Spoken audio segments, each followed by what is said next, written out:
Quite why, quite why anyone, I don't know why they do this. I will never understand why they do this. I hate the fact that they do this to me.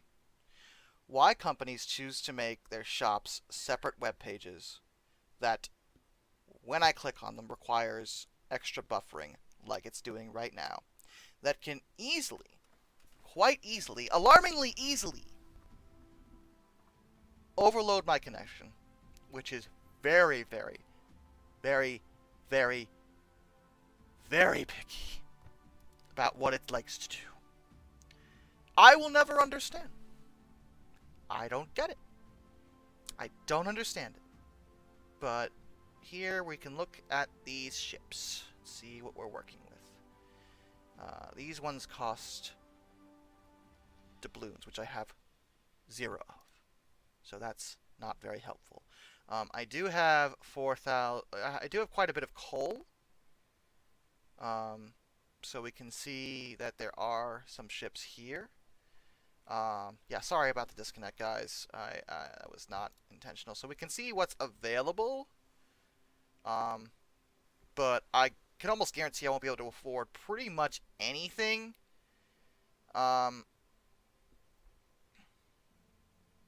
Certainly not anything that you guys would be excited about. There's Duke of York. Um,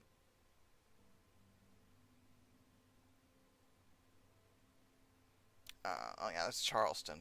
But Charleston was like years ago when I got that. Um,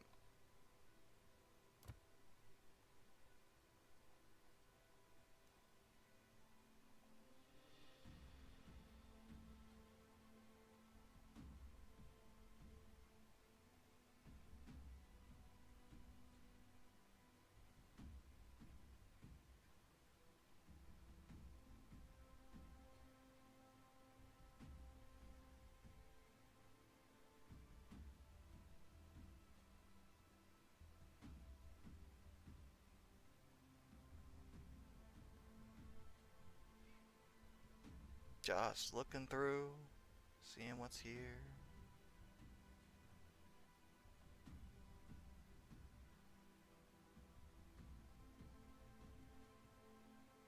There's Graf Zeppelin.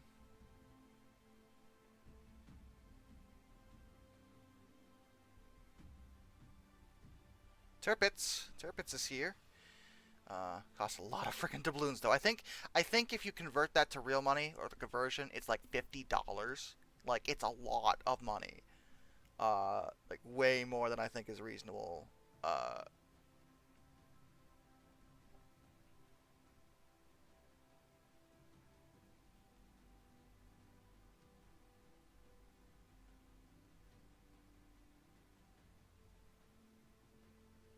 it's Prince Eugen.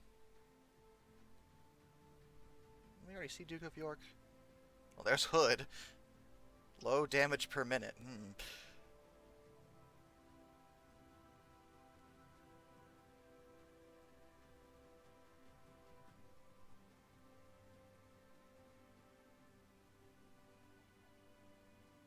Indianapolis.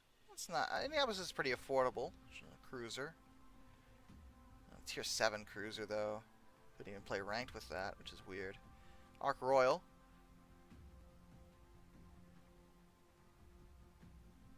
There we are. USS Texas. Not that expensive, but only a tier 5 battleship. But she is a dreadnought, so not entirely surprised by. It's probably a realistic tier position for her. There's the original dreadnought, only tier 3, which again makes sense.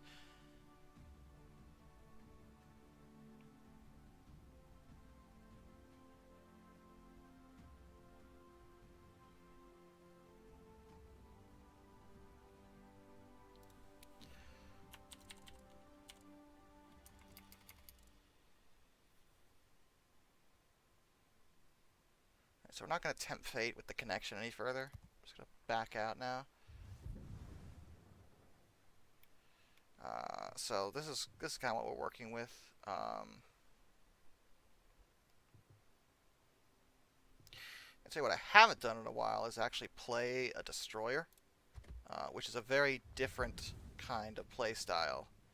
And I think it might be fun to give that a shot again. I haven't done it in a long time.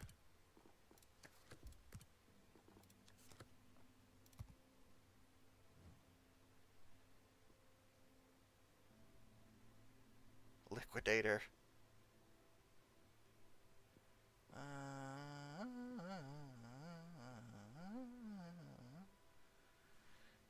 We'll go with the Liquidator. It's generally, yeah, we're gonna focus on torpedoes because generally speaking, with destroyers, in terms of especially like low tier destroyers, the best practice is to focus on torpedoes, which are extremely effective. Stripes looks ridiculous. Weirder stripes. I kind of like that. It's got some weird camo effect.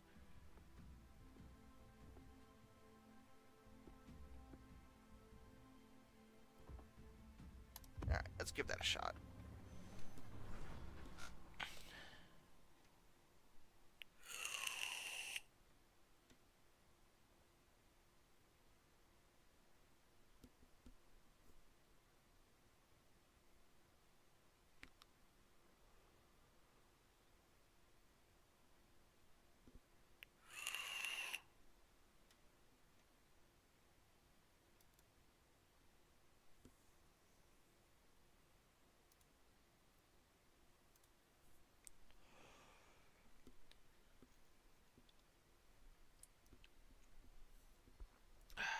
That's been a pretty consistent request. I'll keep that in mind. Maybe I'll do that soon. I know she has a pretty remarkable story. Mostly because, as I recall, her crew were a bunch of misfits all thrown together, and they were just insane. It was some nonsense, but it was a pretty good story. Um,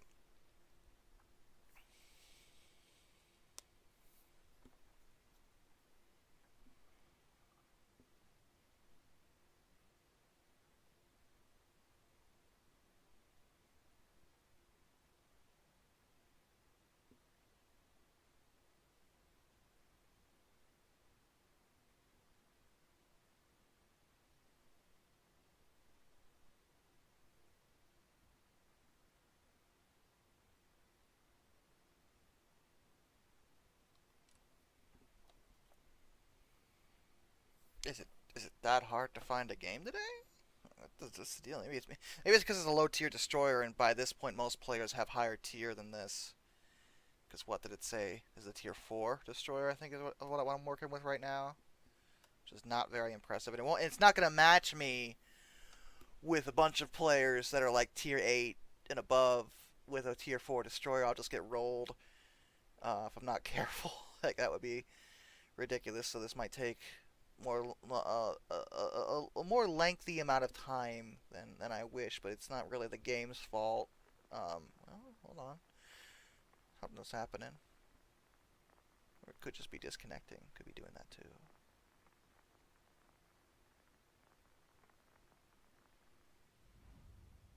Nope. No, we're good. Alright. And yeah, tier 4. Everyone's tier 4 looks like. I don't see anything other than tier 4s.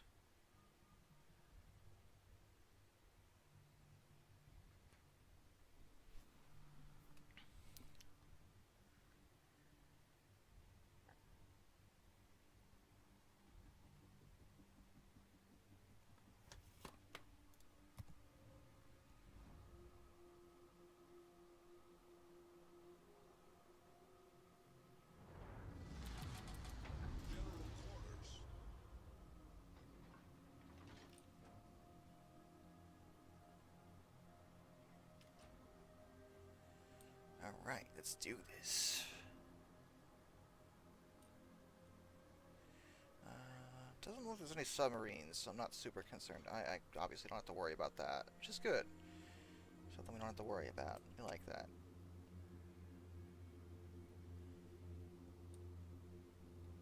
Destroyers be speedy yet fragile. To do a t-shirt or photo with... Well, the problem with that, Evan, is that the shop I used for the t-shirts, I've discovered this, they don't let you... They seem to be against, and I think, and I get why, they seem to be against people making t-shirts with real people's faces on them. I understand why that is. So basically the answer is no, I cannot do that.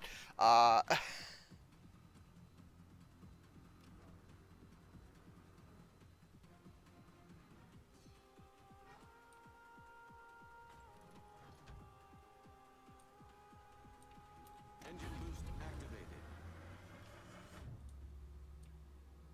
Smoke generator started.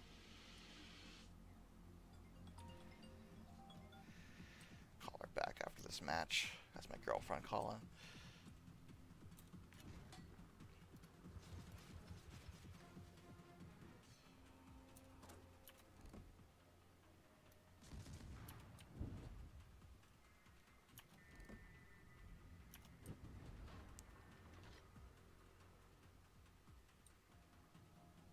Smoke screen set.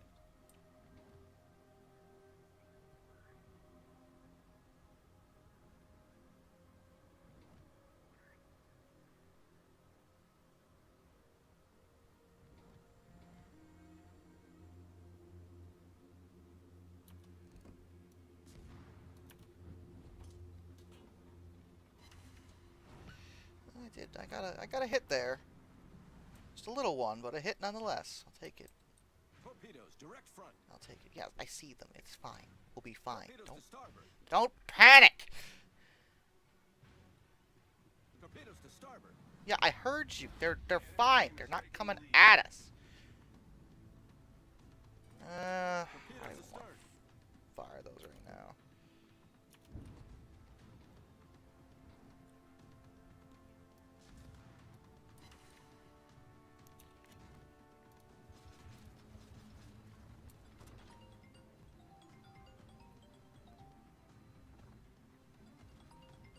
Oh, did I seriously miss? I am a failure. I haven't played Destroyer in a while. Let's aim a little bit ahead this time. Oh, they turned. Oh, that was good. That was good of them.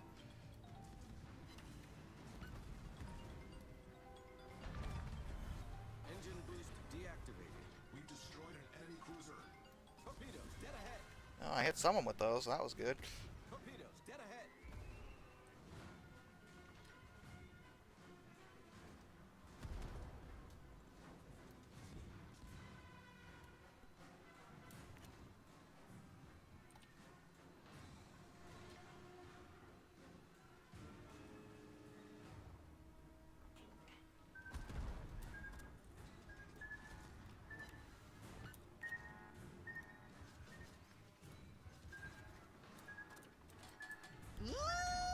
Shoot! Please tell me those hit. Okay, well. That wasn't too bad. Took down 2 ships. I did my part. I did the best I could. We're going to exit the battle just for a second because I have to reply to this call.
Okay, I'm back.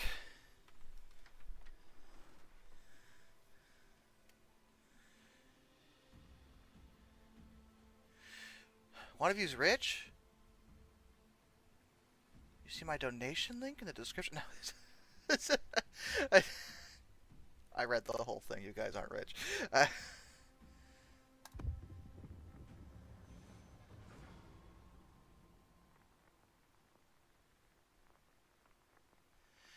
I don't really reach out in any sense of the word. So, no, not really. Not really something I'm keen on doing.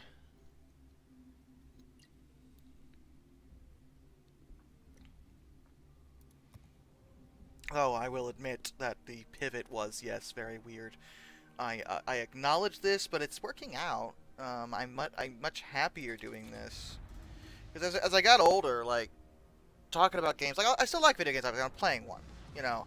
And I still like, you know, Sonic and Tomb Raider and all the other games I used to like. Like, none of that's changed. It's just I got so sick of arguing about it. Of getting, like, you know, people being like, you can't like this. Or you have to like this. You can't not like this. And getting so up in arms over what are quite literally games. And I understand that certain video games are important to people, and Lord knows there's a few that are like that for me. But it just stopped. I just stopped caring. Like I just didn't have any motivation to give to, you know, about the topic anymore. Like I still liked them, but it, you know, and you have to remember, I had been doing, most people don't know this, at least anymore, when it came to War Thunder, Germany right now, because I'm trying to get in HE 162, which I still haven't done because War Thunder is egregious in terms of its pay structure. But like most people don't realize when it comes to my new following. But I've been on YouTube making videos since 2007. You know, and the vast majority of that was talking about video games, and I never really made any headway in terms of being really that popular. I guess I was never that good at it. You know, some people really like me, but only a handful. You know, obviously I've never been in.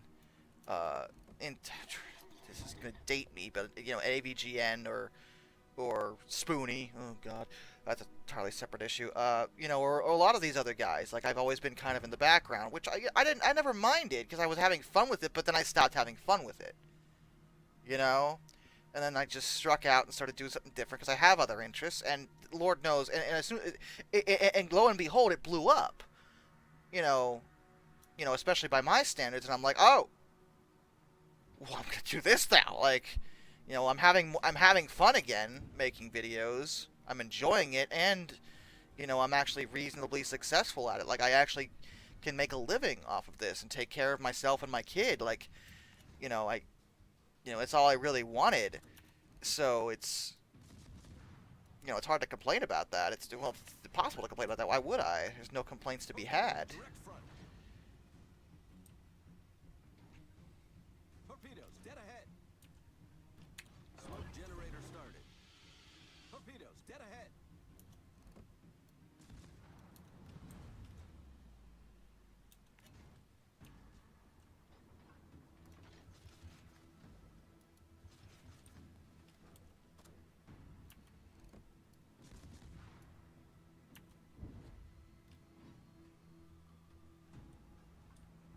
$16 years. Yeah, I know.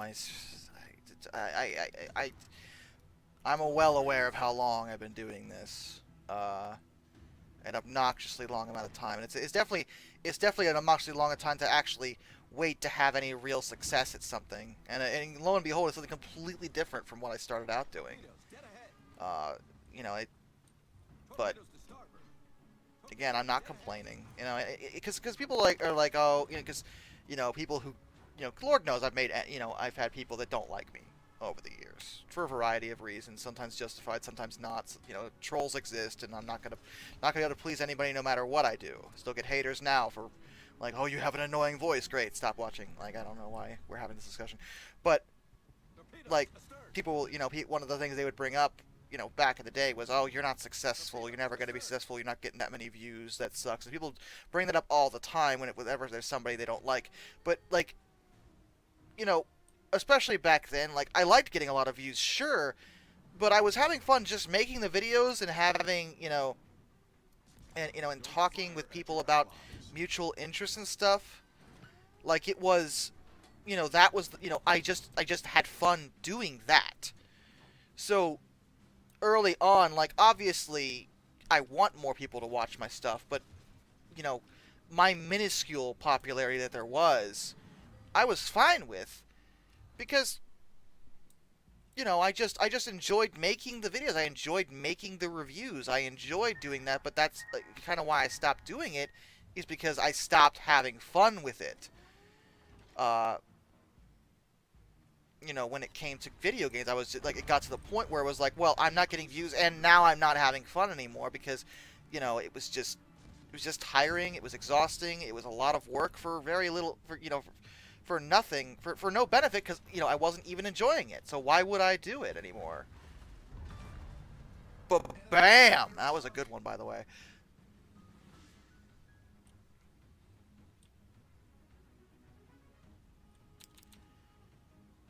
But I feel sort of vindicated in a few factors, and the fact that I never, at the very least, regardless of what anyone thinks of me, I'm able to say that I never gave up. You know, like, there were definitely a few times I took breaks and thought about giving up, and, it was just like, I'm done. Lord knows it happened plenty of times, Critical engine but I didn't. And it problem I don't know if it matters, but it is something I can be proud of. That I did this thing and I stuck with it, and yeah, like, I make a completely different kind of online content now, but I'm happier doing that. I feel better about it. Like, I feel like I'm actually doing something important to a certain degree. Like, I'm actually educating people. It's not just about, here's what I think about Sega and the latest Sonic game. Like, it's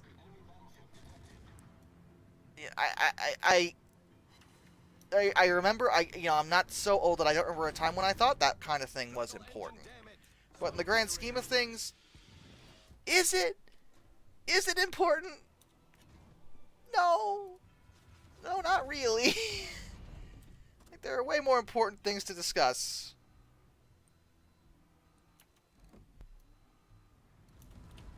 So I am dead. Yep. I don't. I don't think that's how the ship generally bounces. I'm gonna wait a half second because I really want to see if those torpedoes hit their mark. Because they might.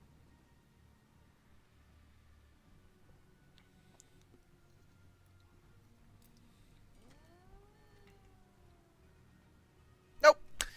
Oh well.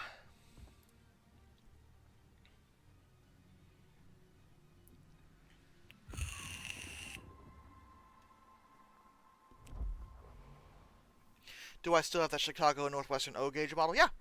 Yeah, it's up at my dad's house, or my parents' house. Mom and dad, they're still together. Uh, um, but yeah, I'm sure it's still around. I'm not sure exactly where it is, because Lord knows there's a gajillion model trains not all trains down in my dad's basement, but I'm sure it's still there somewhere.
All right. Do a collection video. Video. I assume you mean about the model trains, and I've thought about doing that, but there's a lot. You don't understand. Like you do not understand how much. Uh, I asked my dad about those pictures when I made that video of 765. He thinks it's somewhere in the attic, but we don't know exactly where. So, no, my audio didn't go off. I was just reading something on my phone. Sorry, I got distracted while I was waiting for the game to load. Plus, you guys weren't talking. So whose fault is this? Yours. No, just kidding. Engine boost activated.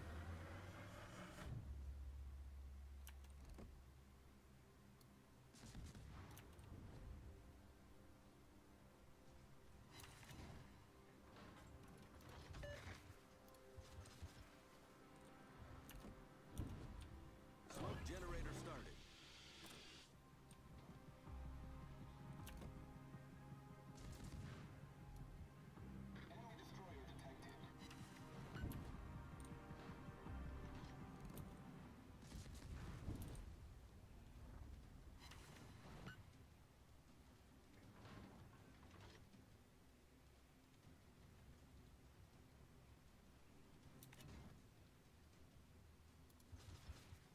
Smoke screen set. Get my smoke down.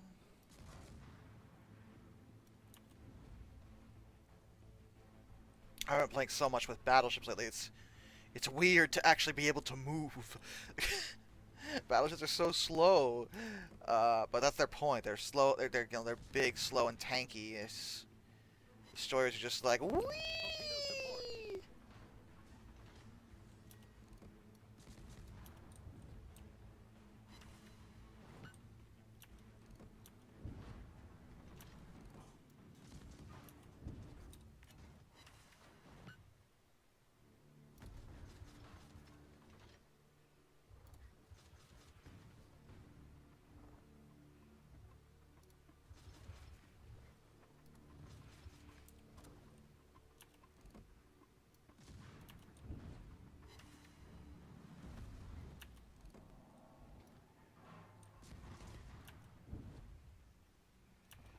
Oh, that was gonna hit.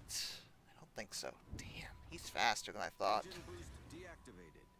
And now my engine boost is down. I gotta back up. I'm gonna get rolled this way. Smoke's off. Escape into the clouds.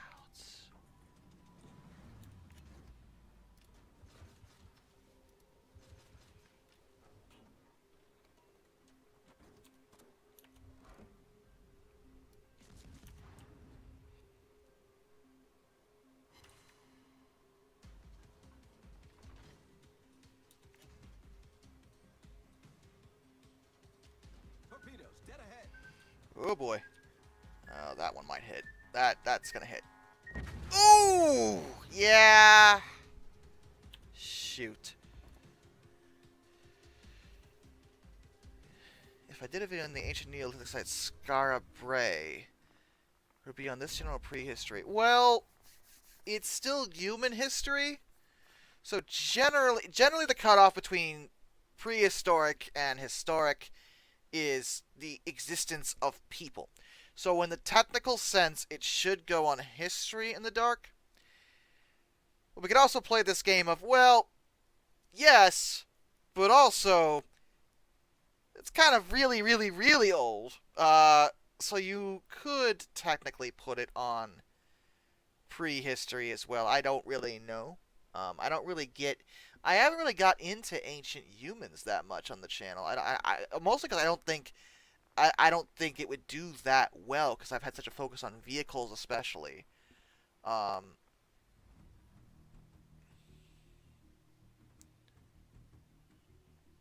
There's a lot. Also, Ty, there's a lot of steam locomotives that I wish didn't get scrapped. That's a long list.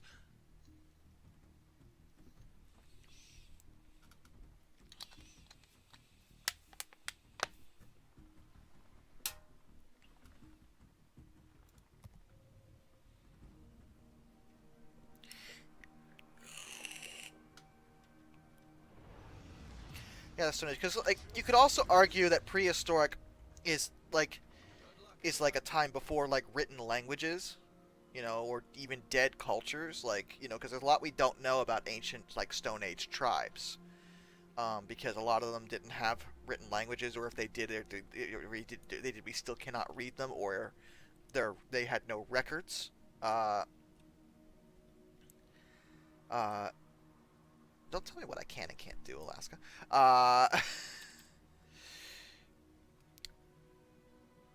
You know, there's a lot of. I'm not sure of exactly when the cutoff between prehistory and history is, but I understand it as pretty much the existence of humans, but that's also a very gray. That's a gray area, because what do you mean by humans? Do you mean, you know, ancient humans that were far and away, like, you know, that's.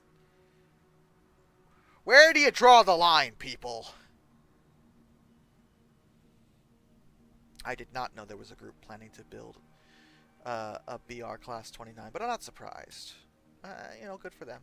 I wish them luck.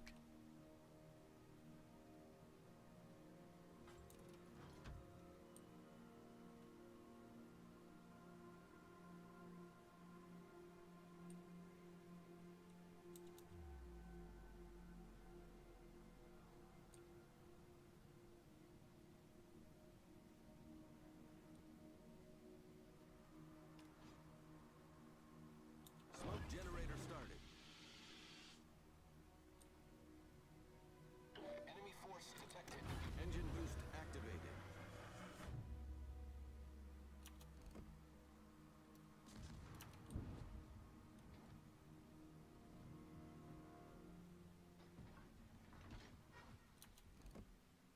Enemy destroyer sighted.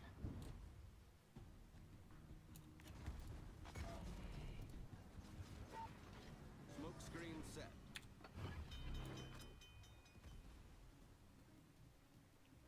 Problem solved, sir.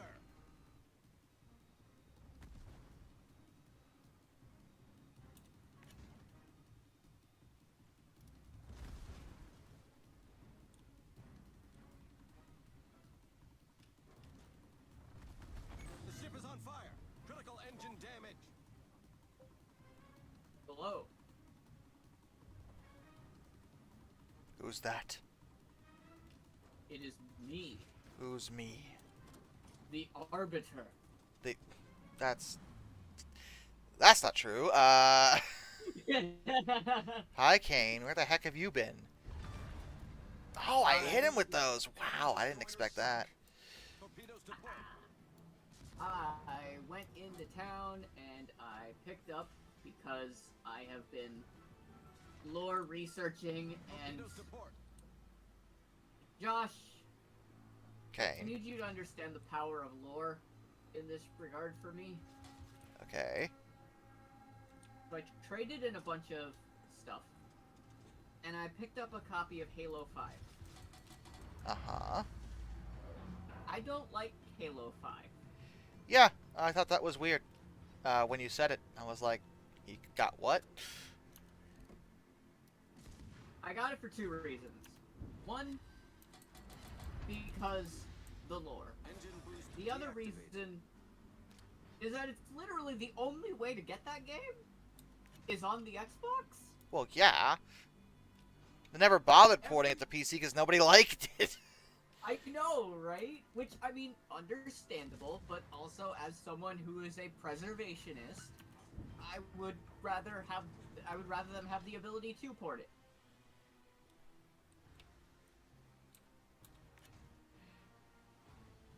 I get you. I get you. Mm-hmm.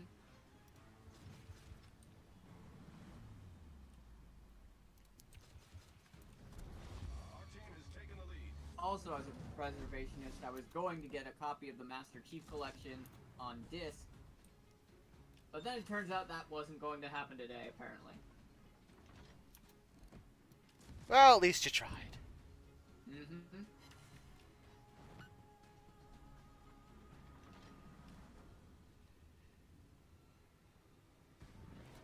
And I got rid of a big box of stuff.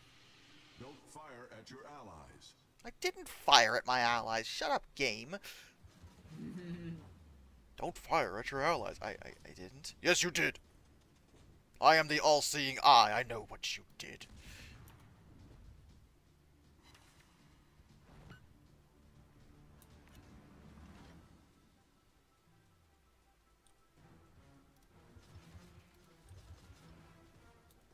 Smoke screen set.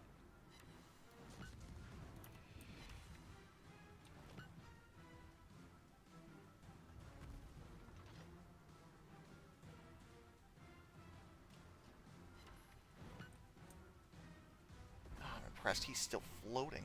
Main turret critically damaged. All stations, proceed to capture that area. Oh, they got me. They got me, Kane. I'm Oh, sinking. They sunk your battleship. It was a destroyer. They sunk your battleship. It was a destroyer. Also, I should probably up your audio because I'm sure you're gonna be quiet for them. They probably can't even hear that you're here and think I'm talking to myself. Obviously, you are, Josh. I am a figment of your imagination. Right.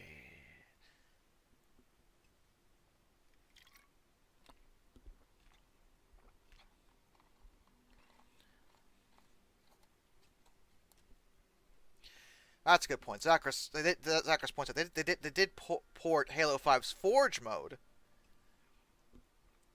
Which I kind of, to a point, get, but that also kind of annoys me even more, because that means they already ported the engine to PC, so why not just but finish it? no one liked the single player. But they basically they used the resources they had to port the only part of that game that anybody liked. Because I don't know a single person that defends Halo 5. Like, I tried. I tried it first. For a few months, I was in bitter denial. I'm like, well, it's really bold, you see, and it takes a lot of risks, and you just don't understand the intricacies of the material here and the message and the longer it went on, the more I was like, no, it actually just freaking sucks. It's just terrible, but not the worst Halo thing ever made. That was the show. Yeah, it was definitely the TV show, which is really, really bad. So, what did you use as inspiration for this show? Well, we didn't look at the games. Why did you not look at the games? But it's based on a video game. I know, we did our own thing. But that's not that's if there's anything that I'm sick and tired of listening to idiots speak of, it's stupid morons in media, in like traditional media, thinking they understand what video games are. Like, it is so hilariously, it just proves how out of touch people are. Yeah, it's embarrassing. Like, honestly, like, even the worst video game movies, and there's a lot of bad video game movies, let's be honest. Yes. Even the worst, even the Uwe Boll video game movies, watching them, they're trash. But bare minimum, I can tell that he at least played the damn games. Yeah, exactly. Like bare minimum, he got that right. Like he got everything else wrong, but he at least did the bare minimum of, well, let's look at the games. And even more so, I give him credit on this one. The movies are bad, but they are so fun. They are. A lot of them are pretty funny. They're embarrassingly terrible, but they're pretty funny. The only ones that ever really offended me were the Blood Rain movies. Yeah. Because they are just they're not even fun. They're just stupid. Always stupid. Always. Never. I can't even enjoy myself. It's just like. We were talking about bad movies earlier because when I started this, I'm playing World of Warships, so someone asked me, "Hey, have you seen the Battleship movie?" And I said I've seen the second half, and I don't think the first half would make the movie any better. Because Yeah. like speaking of a movie that all it had to do was be fun because it's based off of a damn board game and failed in every regard. How about that one? Because my God, Smoke screen set. I'm gonna assume you haven't seen it. Nope. Yeah, it's trash, dude. Like it fails as a war movie. It fails as a board game movie, which I'm still annoyed is even a thing. But if we're gonna consider it a thing, like they couldn't even do that. Yep. Because all they had to do was have a plot that set up two fleets lobbing stuff at each other. That's it. That's all they had to do. And what do we get? Aliens. What? Why? What does that have to do with anything? Well, we had to adapt the the pegs from the board game. You see. Why? Those are just stand-ins for frickin' shells anyway. Everyone knew that. Even I knew You that. didn't have to take this so frickin' literally. Yeah. And even more so with quote bad video game movies. Like Torpedoes to starboard. another thing is that a lot of video game adapted movies don't necessarily have directors that like actively dislike the gaming industry. Oh yeah, yeah. And then there's like The Last of We're Us. taking on water quickly. Engine boost deactivated. Yeah. Problem solved, sir. And the Halo show, where it's like, oh yeah, you see, video games haven't evolved past Pac-Man, so we're gonna actually tell a story. I know, right? Like, okay, I don't like The Last of Us. I will never like The Last of Us. I will never understand the big deal over the frickin' Last of Us. But even I can acknowledge and applaud the fact that the game, like, one of the things that people love about it was that it told a really, it told a really concise narrative that got you attached to the characters. That's what it did. I didn't like it, but a lot of people did. Yeah.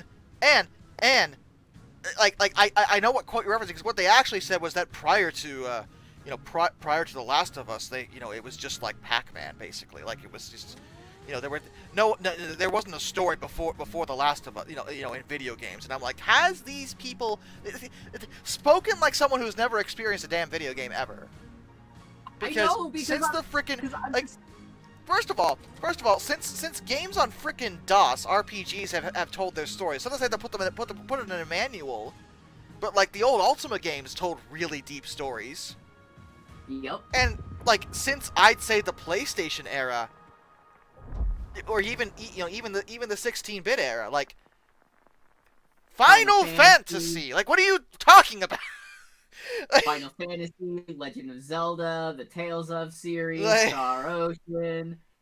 I could continue. Pokemon had honestly, I will defend Pokemon's honor. Like I'll defend Pokemon's honor here. Pokemon games usually don't have amazing stories, but they have stories. Yeah, like the implication that no game has had a dramatic, deep story prior to The Last of Us is the most obscene. If it isn't if they aren't speaking from gross, it's either gross ignorance or an outright lie. Because it's just an objectively wrong thing to frickin' say.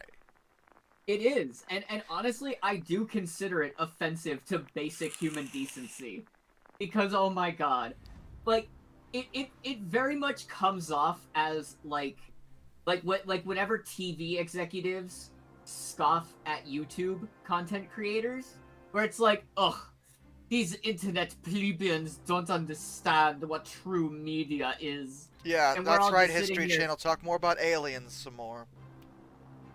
Yeah, and I'm just sitting here like, you mean the traditional media setup that's dying horrendously because no one can watch anything? Because no one has free time, and the reason streaming and internet is nice is because you're not held hostage by stupid scheduling that makes no sense whatsoever. I mean, to be Yeah, fair, we- the execs did catch on to that. That's why every single channel, like major channel, has their own streaming service. But now that market's oversaturated. Yeah, I know that. Well, the issue is, yes, they quote got it, but then they decided to they decided to screw it. They decided to do it wrong, is what they decided to do. Well, they tried. I will Well, they stand by that. they each want a piece of the pie, but there's only so much to go around, and like people. Yeah, no, they did it wrong. Like when everyone's well, our service only costs $10 a month. Like that's great, but so does every other service, and there's like 18 of them. Yeah, exactly. Like that's $180 a month. Like I don't know a single person. I personally, well, technically 3. I should probably cancel the one because I don't use it. That was for one anime that I wanted to watch. Oh yeah. But the only 2 that I pay for and actually utilize on occasion, and by me I mean my girlfriend mostly, is Netflix and Hulu, and that's it. Yeah. I use my sister's Disney Plus, when by I mean my girlfriend again. But my point, like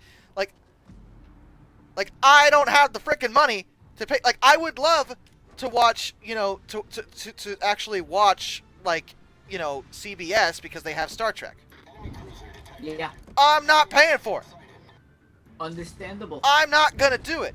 But admittedly, some are getting more innovative. Like Peacock, for example, is free, like YouTube, and uses ads to make money. Yeah. Which is thank you. Peacock is actually a very, very good idea. Torpedoes to starboard. Yeah. Because it's like YouTube.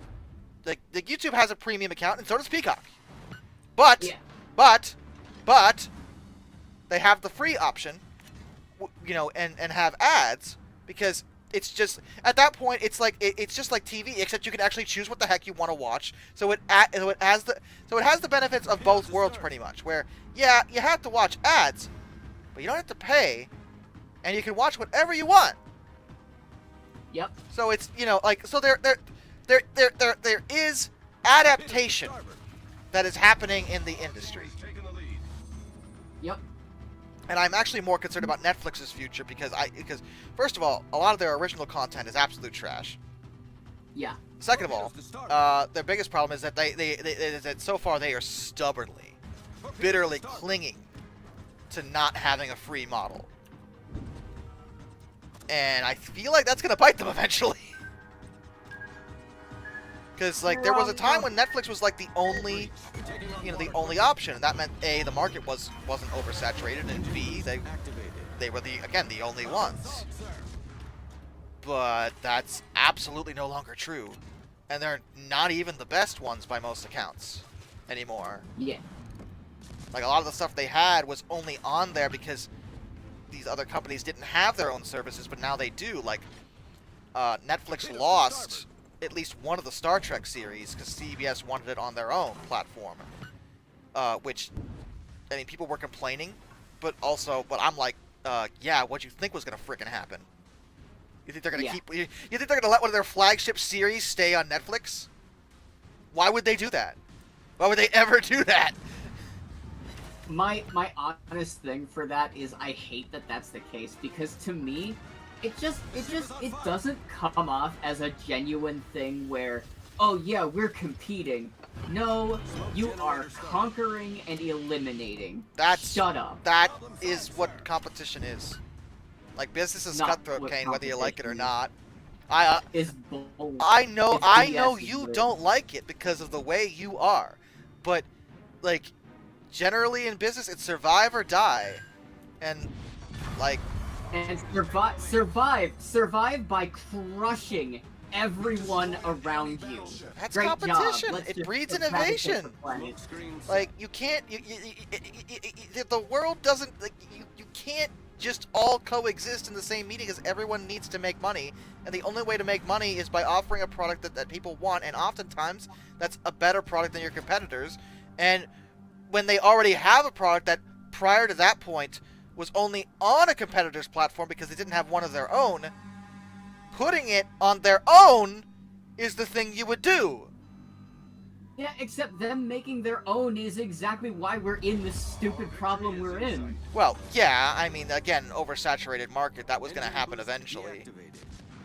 But Yeah, so then it has to stabilize at some point.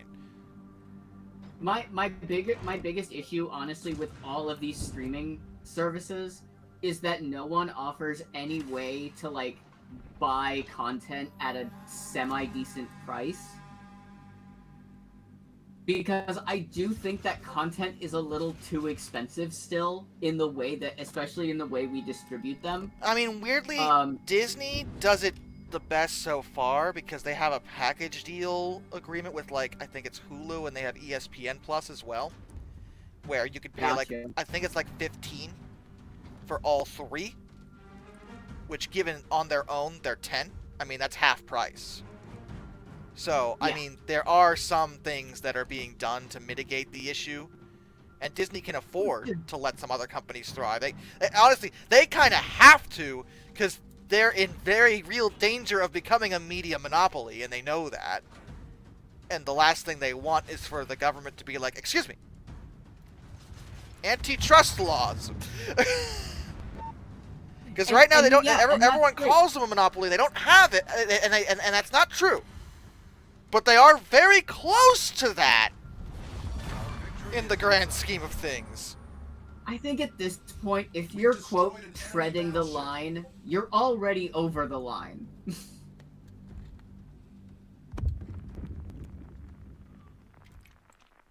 Oh, well, I'm glad you like Like them, Ed Rothy. Well, like, I mean, well, that's... How dare you sneer at my capitalism? I will. I mean, Disney's gonna shrink because they keep making mistakes Oh lately god, yes. Oh my god, with their core Disney. media. Like they can afford to lose money, but like they're Jesus, Mary and Joseph. Every it feels like every decision they make lately is just like, what is going on over there? Do I have to come down to Florida and talk to you all? Like, hey, Disney, can we have the Owl House season 3? No. No. Well, I mean, it's one of your best performing shows right now. No. But it's really good and everyone loves it. No. Congrats on being dumb. It doesn't fit in with our image. Maybe your image sucks. You ever think of What's that? your Disney? image? Making a live-action Snow White that doesn't feature a white Snow White, even though that was like her biggest trait. That was like why she had that name. Also, she has also Snow White and the Seven Dwarves, but you don't cast actual dwarves. It's a weird situation where like they cast a non-white actress to play Snow White, which I get on the objective sense where like they're trying to be inclusive, but that's not the role to do that with.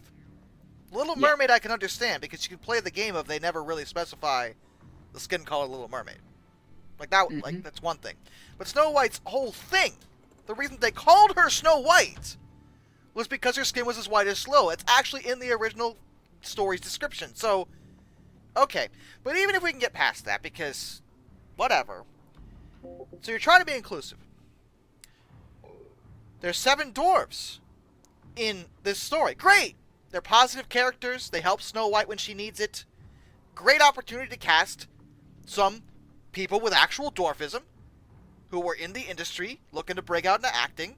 We have seen great actors come that become ridiculously successful even despite being not even just despite while having dwarfism. Peter Dinklage, most recent one I could think of. There've been plenty. Yep. They don't cast actual dwarves. Enemy force sighted on the horizon. So are you being inclusive or not? Who the hell made that freaking decision?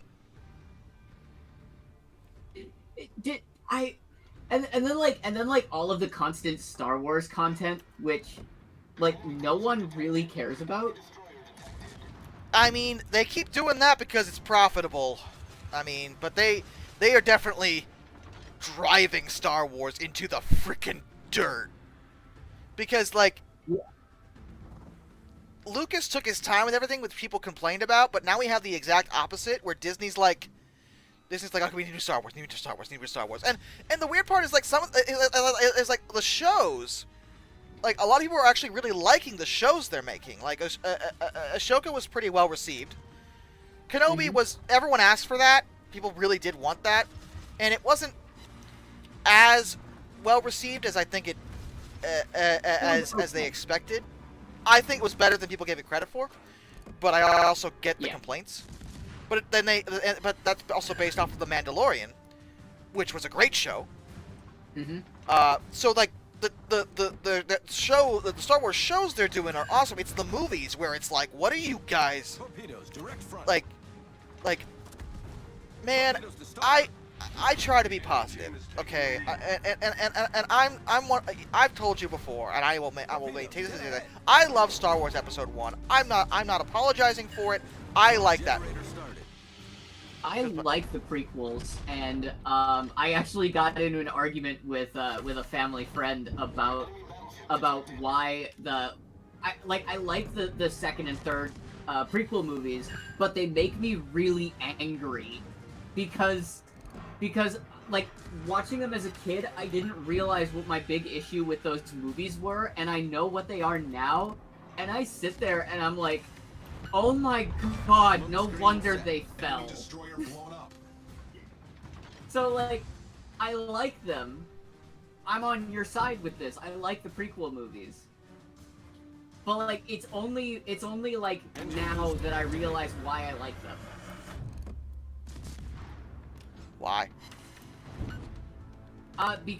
Because especially when you look at it, like, it's a perfectly understandable reasoning for why Anakin fell. Oh, yeah. No complaints. Torpedoes to starboard. Oh, yeah, no, he, like, listen. My issue and what made me so angry about the prequel movies, watching them recently, is that watching through them, I'm like, no one gives a crap about Anakin. They don't want him here. Well, I mean, they didn't want him there from the get-go. Qui-Gon was the one who insisted. Yeah, and they never grew past that. They just continue to treat him like crap the entire time. The whole both of those movies, he was treated like absolute crap. Yeah, the only one who was consistently there for him was Obi-Wan. And even Obi-Wan was a dick. Sometimes, yes. But to be in fairness, the biggest problem with Anakin was he was always so arrogant, and it got him into trouble. I actually think I know why he was arrogant. Well, I mean, besides the fact that he had more latent potential than literally any other Force user, yeah, I get that. Well, not just that, but like here's my thing. Keep in mind that he's been training for 10 years, so he's probably been treated like crap for 10 years by everyone around him. Of course he's gonna try and prove himself in one way or another. He's been constantly treated like crap the whole time. He's trying his best to be anything other than a miserable failure in the eyes of everyone around him. And it didn't happen until the third movie that it actually felt like Obi-Wan was consistently like okay with Anakin existing. Oh, it is pretty much established in the second movie that Anakin's also been kind of a pain in the ass to deal with. Because everyone else treated him like shit the whole time. That's fair, but what I was trying to say is that I defend the prequels. Yeah, same here. Have you seen Episode 9?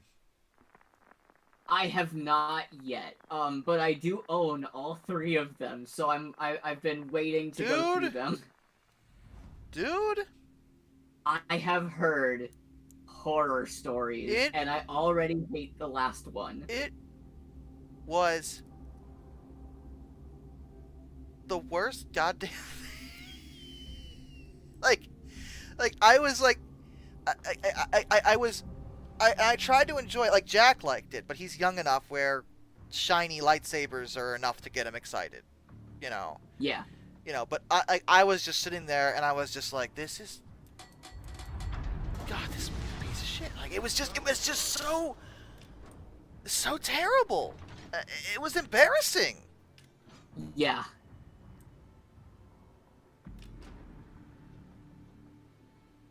Like, episode 7 was at least watchable. Like, it wasn't perfect, but it had its moments. Yeah. But 9 was And just for like, me, oh my god. I was so mad. I was so mad at episode 9.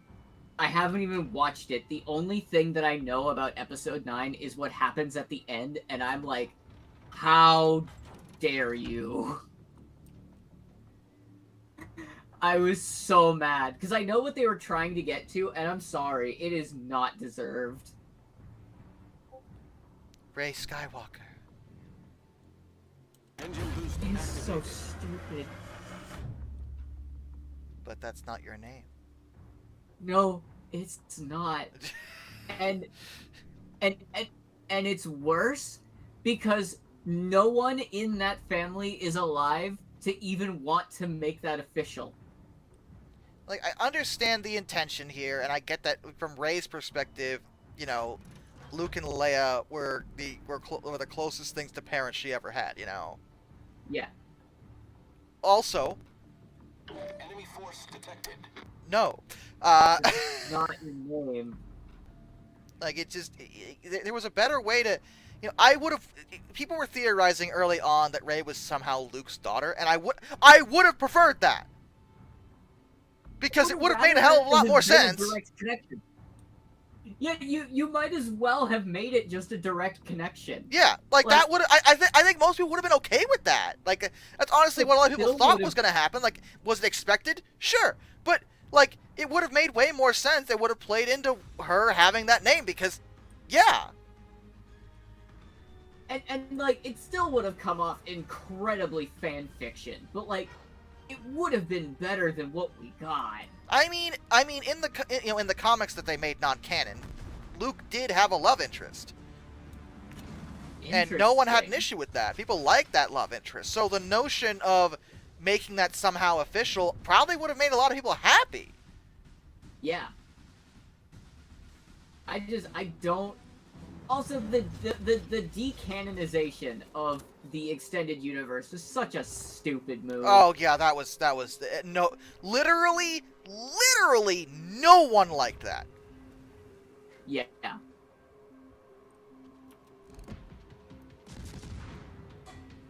Engine boost deactivated. I could maybe Generator understand if you, like, had to pick and choose certain things. Like who was it? What was it? You that I talked to that didn't like that the kyber crystals had like meanings behind the colors? Like each color crystal is associated with like a certain like RPG class of Jedi, and like the kyber crystal gains its color based on who's harvesting it. I did not like that change. No. Did not care for that. Because I think that was in the extended universe. So, like, if there were certain things like that maybe they wanted to change just to let people have no, that was something they added. Originally the color was determined by just the color of the damn crystal. Had nothing to do with who was holding it. They added that where it's like, oh well, the lightsabers actually get their colors from the emotions of the Jedi. No, that has never been established before. Then why the heck was Luke's blue and then green? I know. Well, to be fair, the reason some of that can happen is because when you first build your saber, the explanation. I am not defending this, but I did research it a bit, so I'm just telling you how the explanation goes for why that would be. So don't shoot the messenger, okay? The explanation that I've gotten is that the kyber crystal gains its color from the first time it is extracted, and that is what color that crystal will be from then and forever. But depending on how you evolve as a Jedi and evolve as a person, if your lightsaber breaks or you build a new lightsaber, the kyber crystal can change color when you get a new one to build a new saber. That's great. It was still dumb. I understand. Don't shoot the messenger. That's just the explanation that I know. Like, Engine boost so They just kept adding honestly, stupid stuff to it to make it sound better, and it's like, this isn't your story. There's already established lore, and you are dealing with one of the most lore intrinsic fan bases in the world. Yeah. These are Star Wars fans. The only ones a tier above them in terms of lore accuracy are Star Trek fans, okay? Yes. Like, and that's not, and it's just like one, like, molecule above them. They're basically the same. The point is, you don't go around retconning stuff with these people. They hate that. I do think the idea is a cool idea, just not for Star Wars.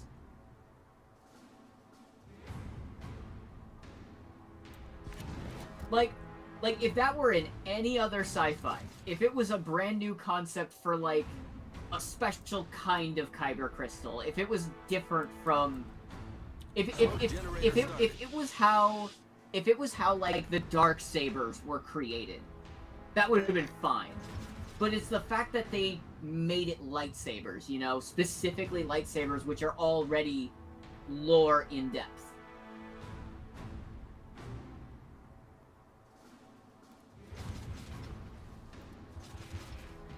If you're adding something new, that's fine. But if you're retconning something, you better be careful.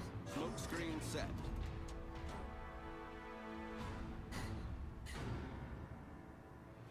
The worst part is that a lot of the extended universe had much better ideas for turning into a movie.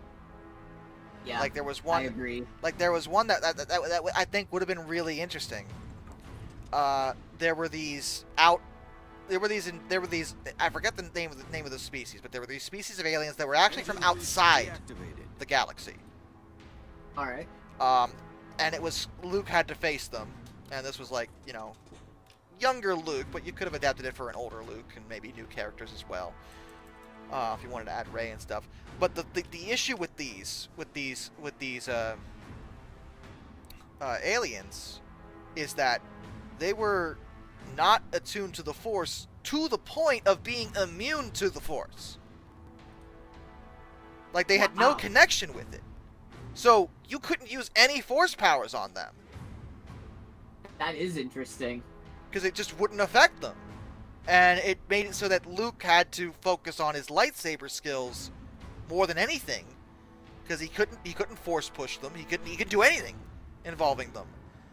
So it was an interesting idea, and it raised a lot of questions in terms of the nature of the Force, like because before that was established in the comic books, you know, with these aliens, that the Force was this all ever-present thing, basically that universe's version of a god. But if these aliens were immune, that implies that the Force is only relevant to the galaxy that they are in. Yeah. Which begs the question: it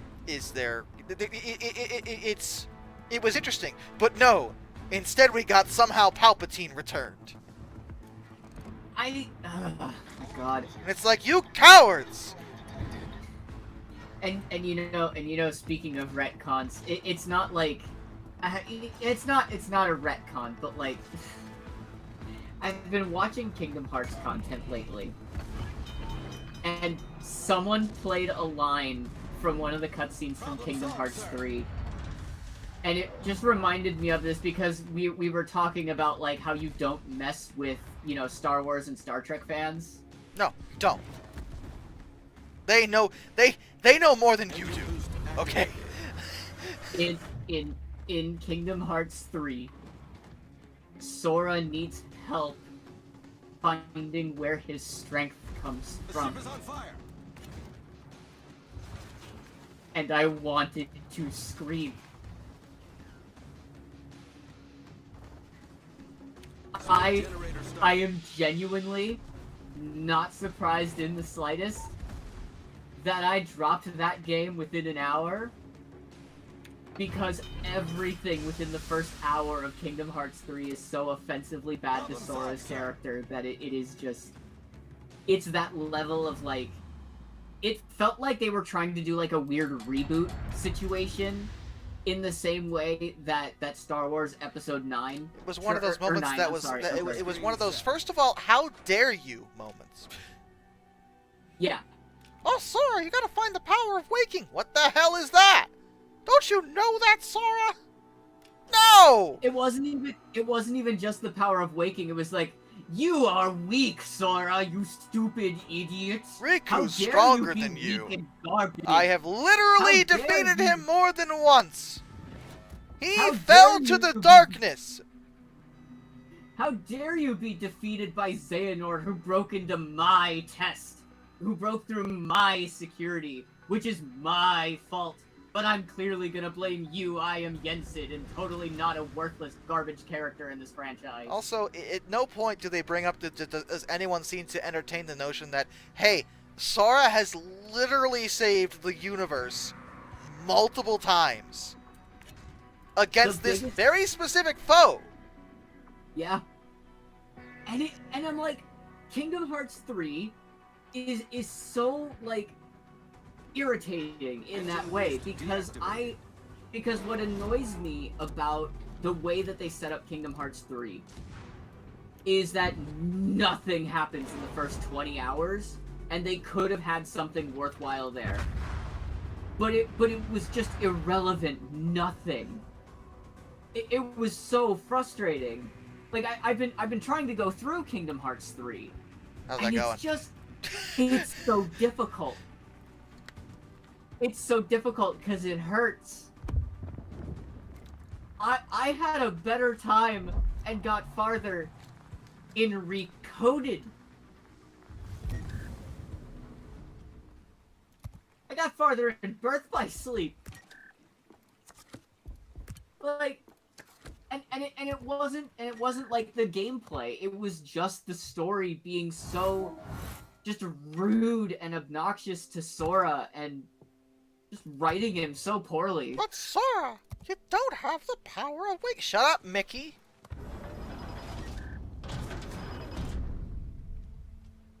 But yeah, I am kind of hopeful for Kingdom Hearts 4. We'll see what happens. Watch them just. And now that Watch them they're just on only listen Unreal to people Engine, they complaining that won't. the game was too easy and make the game ridiculously difficult.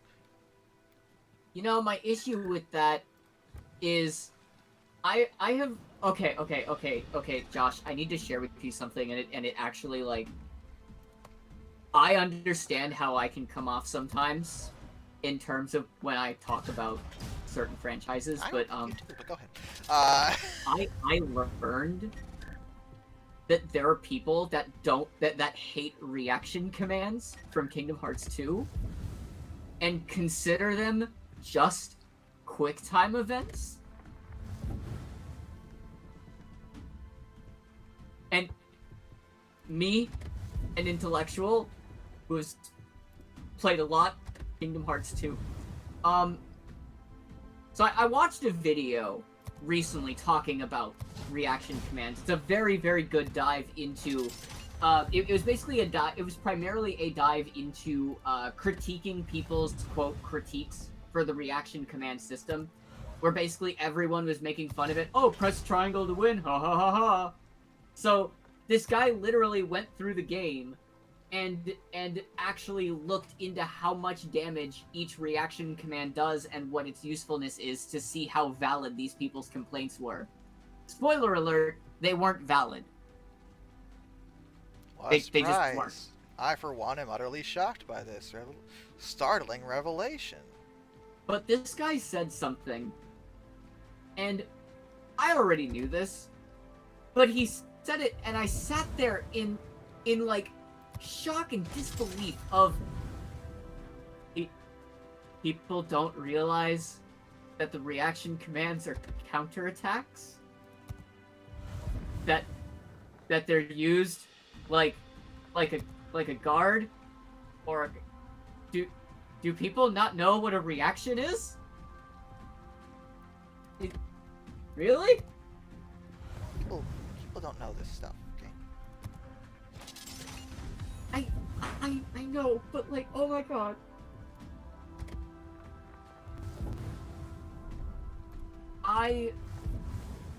Jesus.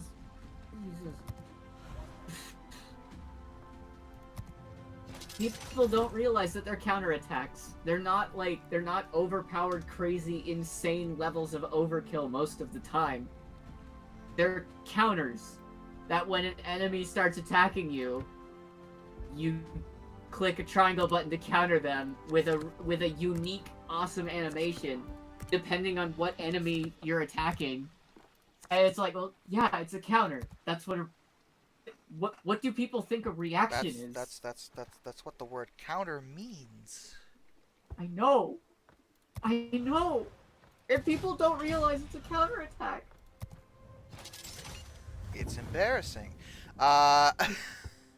It is embarrassing. This is why, Josh, I do not listen to people on the internet. Really? Because Why? They always have such good things to add to any conversation.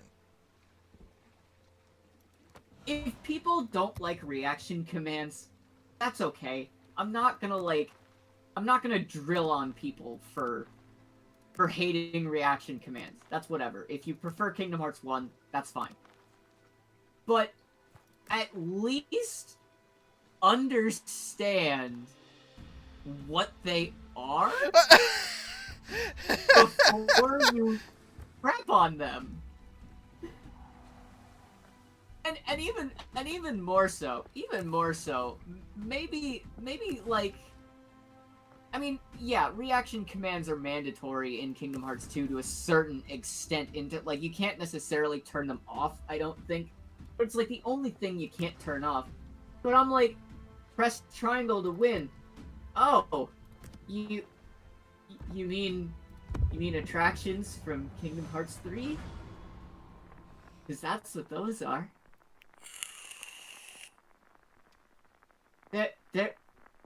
Y'all want to complain about reaction commands in Kingdom Hearts 3 has far worse press triangle to win.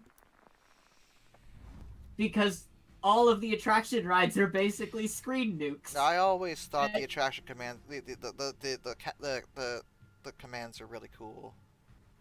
They're a cool spectacle, but there's like practically no gameplay or challenge to it at that point. Like, the awesome thing about reaction commands is that they were not necessarily rare, but they were more few and far between here and there, and you didn't necessarily need to activate them. But the way that Kingdom Hearts 3 is designed, the amount of enemies that is around you at all times requires you to use a screen nuke, unless you want to spend 6 hours in the same room taking out the same group of enemies over and over. Well, why wouldn't you want to do that, Kane? I don't, because that's padding. It's a bad mechanic You're in padding. terms of the way that it's a bad mechanic in the way that it's implemented. I think it could have been cool, but like, they forced it way too much, and the fact it just acts like a screen nuke. Also, out of everything in the Kingdom Hearts series, I'm sorry, and I know, I get it, okay? Dear chat, dear everyone, I'm aware of what I'm about to say. Oh. Shush. It really, really breaks my immersion when Sora starts riding Disney rides. Anti-aircraft gun crews are on full alert.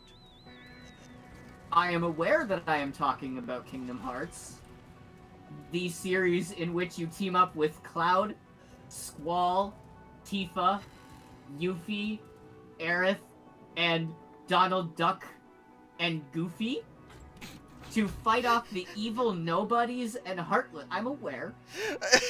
But you know what? I genuinely think that the first several Kingdom Hearts games are very, very immersive. I think they're very fun, very entertaining, and you can easily get lost in the experiences. But I think riding big, clunky, clearly advertised-driven rides for Disney World is really where I draw the line in terms of immersion breaking, because that is... Not only is that not fun for me, but the fact that they require it so much. But Kane, you could ride the train. I know. I still think it's immersion breaking. I don't disagree. But you could ride the train. Yep.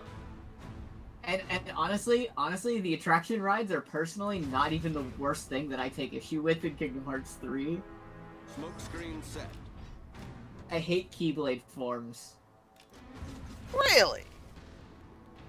I hate Keyblade forms because one of the forms, and maybe even more than one of the forms, it just turns Kingdom Hearts into a third-person shooter.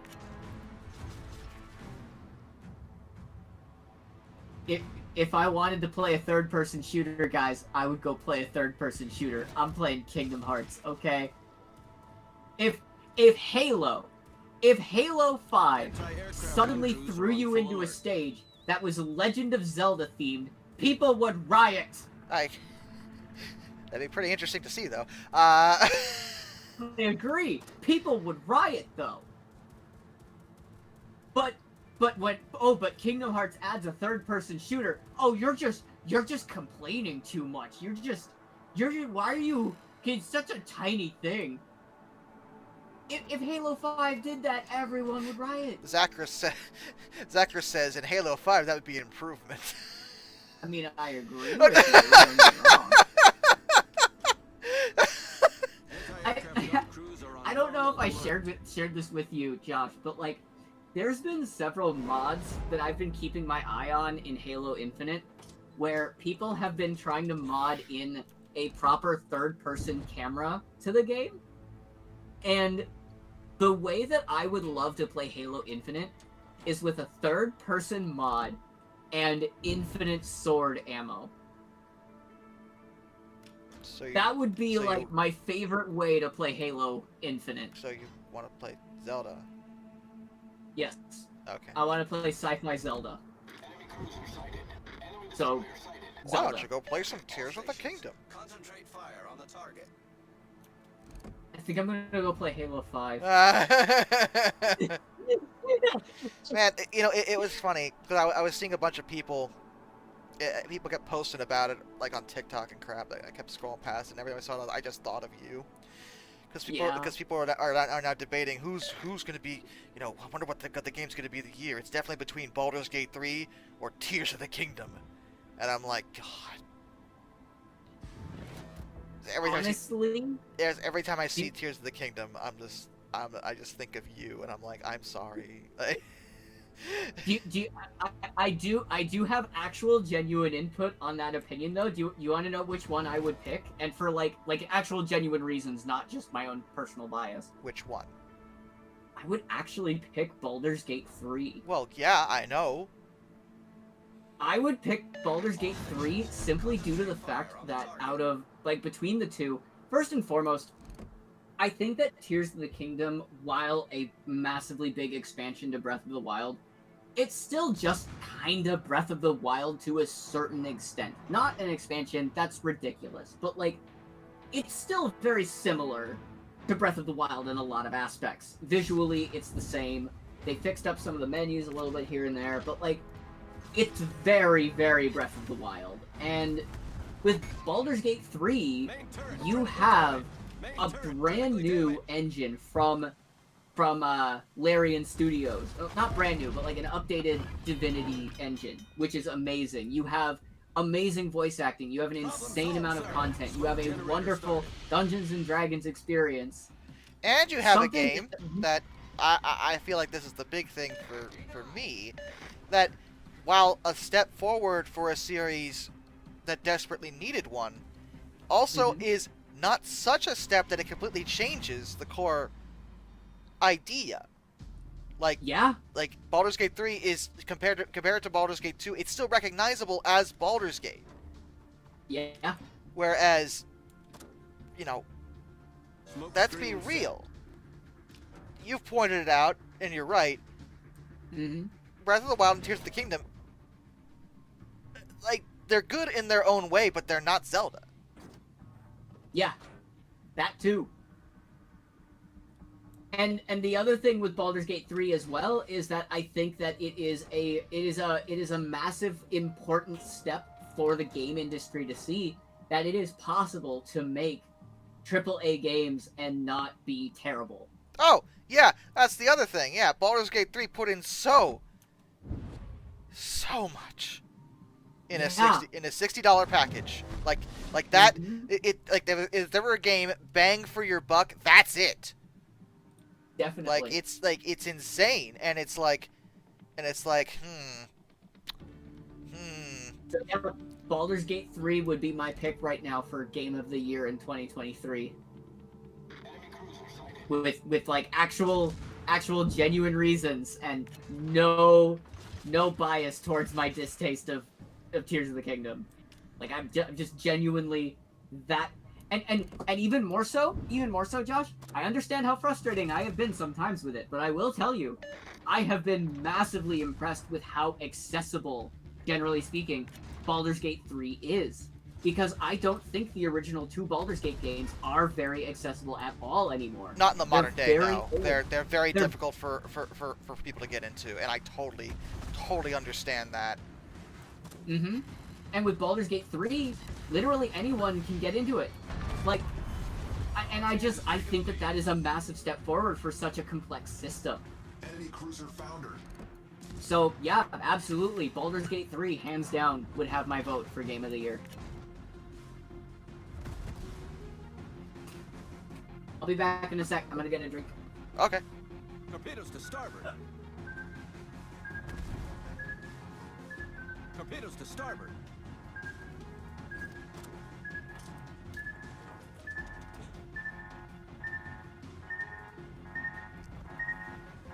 Ah.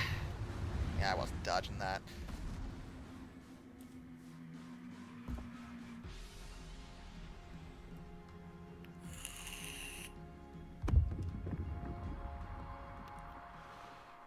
The York Train Show? Well, I might be there. I don't want to say for sure, but I might be there. I don't like to announce people where I'll be.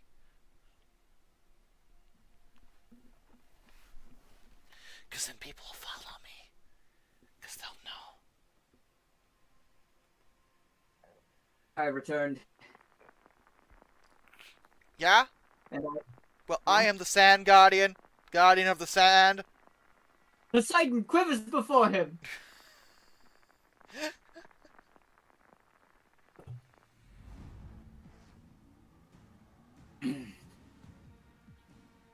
I recently found the source of that audio. Oh, I did too. I love that. Yeah, it's like, oh, that's where it's from. Mm-hmm.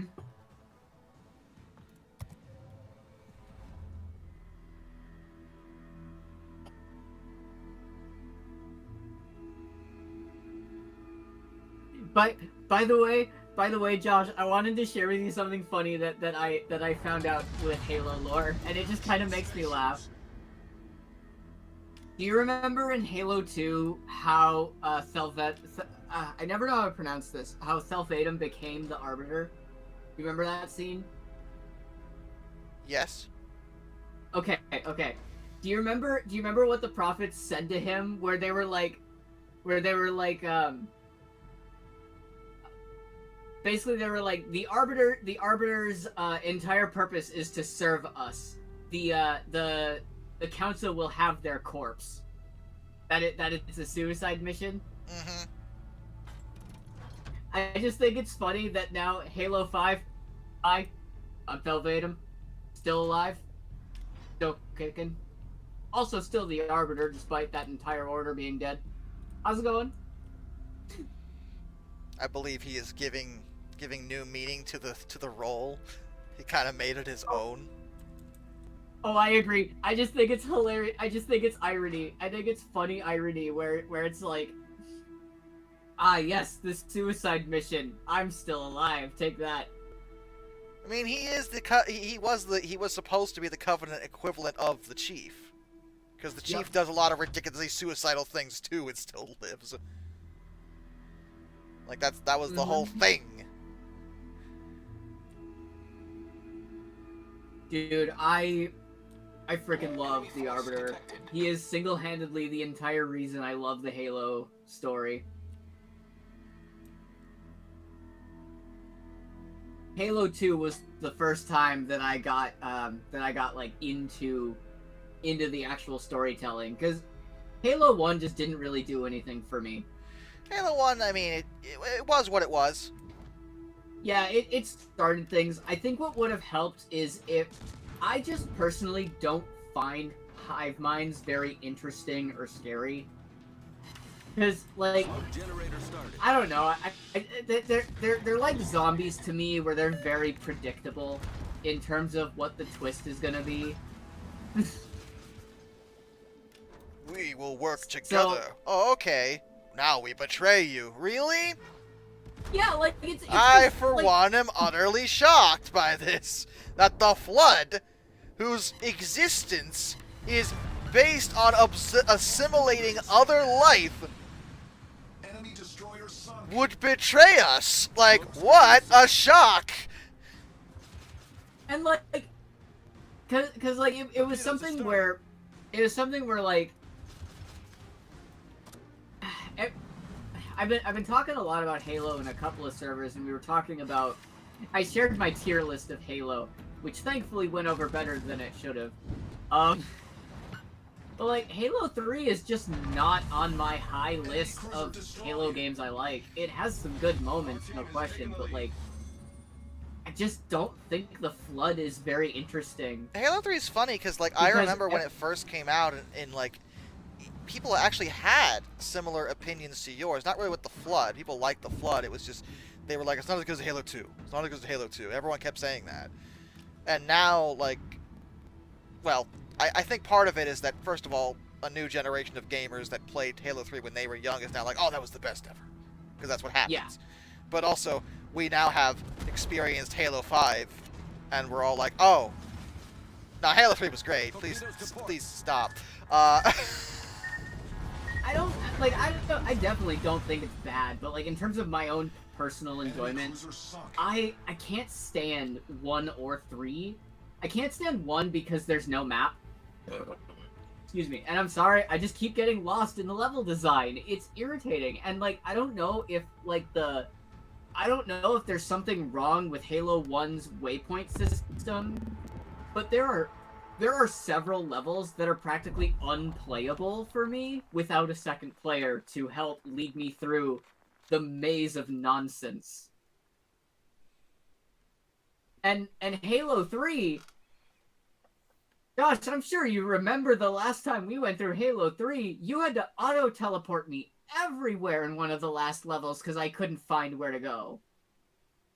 Even with you guys leading me. That level was terrible. That was more embarrassing for you than anything else. There was no waypoint. There was no waypoint for me to follow. I still remember getting the skull for doing that level ridiculously fast, so it's still ingrained in my memory on where the hell to go. Yeah, but it being ingrained doesn't mean it's clear on where you're supposed to go. So to answer your question, Evan, I'm sorry, I know you've asked it a lot and I haven't answered.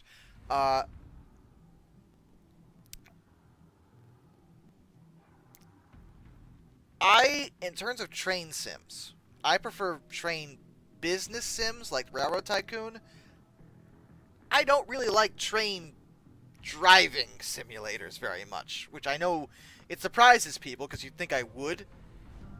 Really, not really my thing. It never has been. Plus, the train sim games are such a... I know why they're like that, because it's just, you know, they're ridiculously accurate, painstakingly so. So I understand why they charge so much for the content, but it's like I am not paying $50 for a single locomotive. That's not happening. Yeah. Like, that's not happening. I understand why. Because there's I forget what it's called, but there's a flight sim on Steam that's the same way, and it makes total sense because they make all the fighter jets ridiculously painstakingly accurate. And it was like the DCSH or something like that. Yeah. You know, and I get it. That's what like you know, it's like $80 to $100 per plane, and I understand why, because of how much time it takes to do that. Also, absolutely not. I don't have that kind of money. DCS World, thank you, Taco. That's it. Yes, I like the game. It's great, but also no. You will. I am not. I don't. I can't. I can't afford that.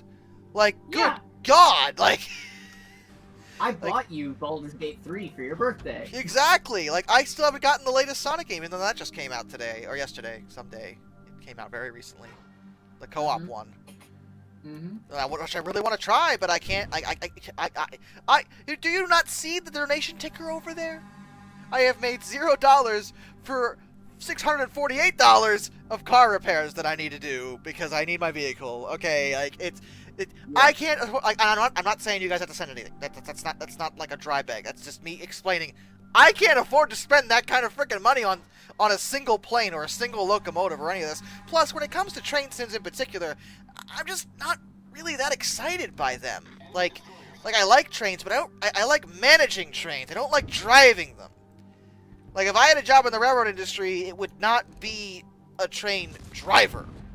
It would be, you know, I would be managing routes and plotting stuff. Like I like that element of it. I like building. I like running the railroad. I don't like actually driving it, you know?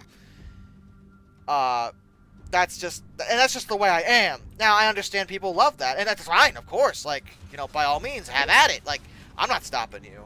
But they've never been my thing, and they never will be my thing. It's just, I can't, I can't get into it. But that's just me. Plus, let's be real. If you could, even if you could afford like a single plane or train, you wouldn't be strapped for cash.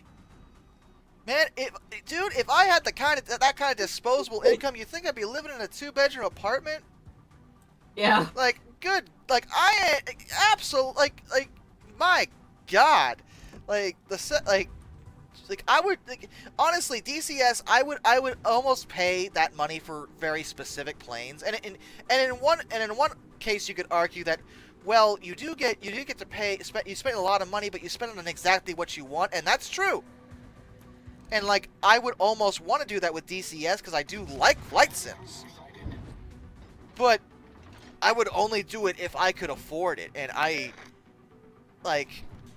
am a ways off from being able to have that kind of money to throw into a game, of all things. Yeah. Oh yeah, and I'm not. DCS is great. Like, I'm not saying it's not detailed, and I totally get why it's that expensive. I don't.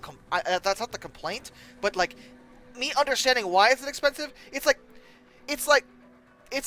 I understand why a Lamborghini is very expensive. That doesn't mean I'm gonna spend the money on it. Like you know, like, yeah. Like, I just because I understand, I know why that's expensive, doesn't mean I can afford it or am willing to sink it to justify the cost to myself.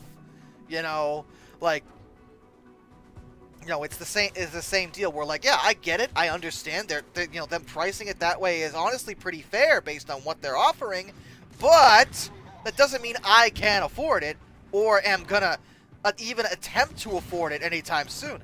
I am a single father. My son needs frickin' kung fu lessons because that's what he's doing now. He's started kung fu lessons, and they're $180 a session. Okay, Jesus. Honestly, that's pretty affordable. I was expecting it to be worse. But the point is that where's my money going? To my kid, not to me setting up so I can play pretend in a fighter jet. I had my chance to join the Air Force, and I didn't, alright? Like, it's too late now!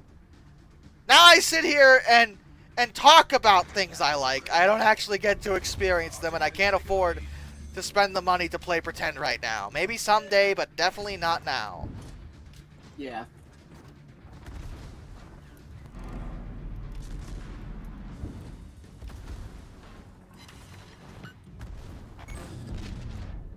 engine, damn it! Smoke generator started. Problem solved, sir. Speaking of like buying stuff, so one of the reasons I've also been trying to look into doing stuff with the Master Chief Collection is because I want to try and actually unlock a bunch of armor pieces. Excuse me. So I have to unlock stuff with the not battle passes, and I think it's really funny because Infinite just got its new season, right? Mm-hmm. And Infinite just got a bunch of armor stuff, and it just still has a cash shop, and you still have to buy everything, and I'm like, I'm annoyed at a lot of what Master Chief Collection does in terms of unlocking things, but at least you don't have to buy the battle passes. Yeah, it is unlockable. Dumb.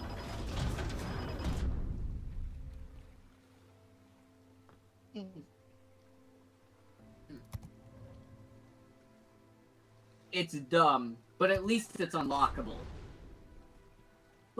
The thing in particular that annoys me about it, Josh, is that it still operates like a battle pass, where you have to finish the page to go to the next one.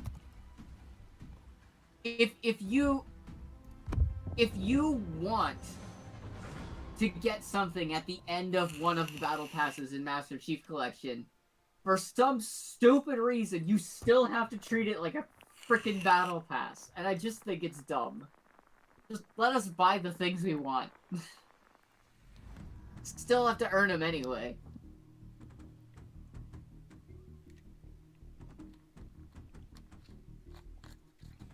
Yeah, I don't think Microsoft knows what they're doing with Halo right now. Probably why they bought Activision. They wanted some more IPs. People were complaining about it, but honestly, I'm really happy with that they did, because frankly, honestly,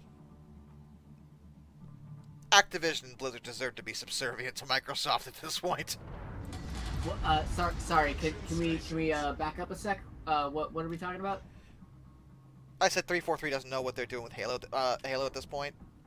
Oh, Just agreed. Microsoft. 100%. And I said I think that's why they bought Activision, because they needed more IPs. Yeah. But my whole thing is some people were complaining about it, but I'm like, no, Activision and Blizzard totally deserve this.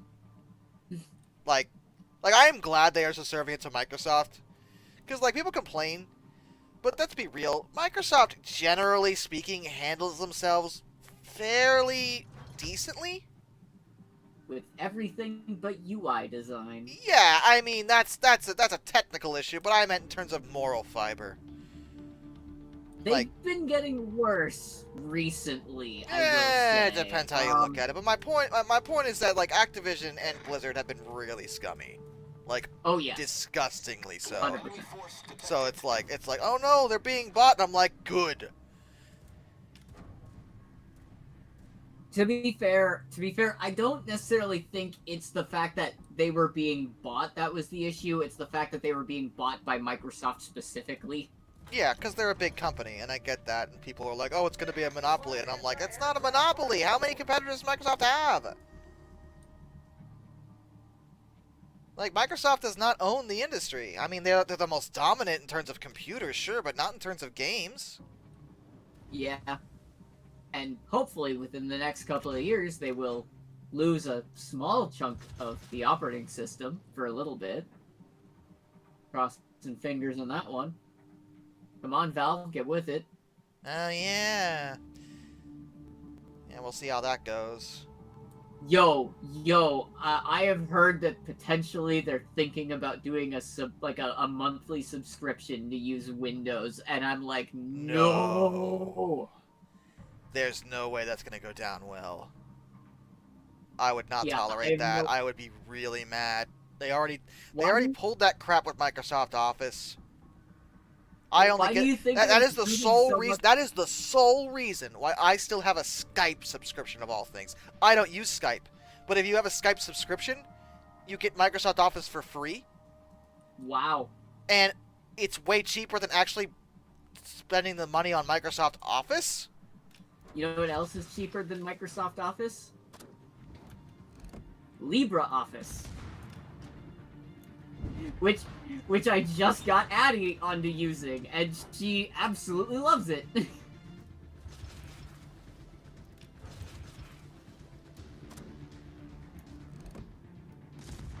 But yeah, like there's a reason I'm rooting so much for SteamOS for just Smoke like generator for started. just gaming stuff, you know?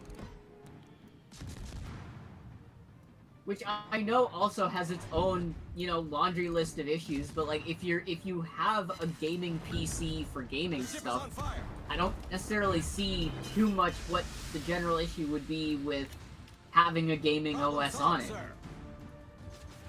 And plus, it still operates like a normal operating system as well. You can still use it normally. You just have to exit Steam first. Smoke screen set. Plus, it's still early and not done yet, so Anti-aircraft gun crews are It's on kind of hard full to alert. judge. yeah. But yeah, like, I'm rooting for it hardcore. I want SteamOS to be a thing because out of all of the Linux distros that could put a dent into Microsoft's hold, it would be the operating system from the biggest name game launcher in the entire industry.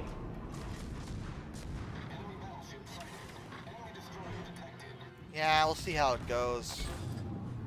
Yeah. Thermal engine damage. Anti-aircraft gun crews are on normal. They've got a alert. year and a half, Dead ahead. in Problem my solved, sir. opinion. I still think this. They have a year and a half. 2025 is going to be the year that they have to at least get a stable version out. Because if they can get a stable version out before Windows 10 goes down, a lot of people will be able to make the switch to Linux.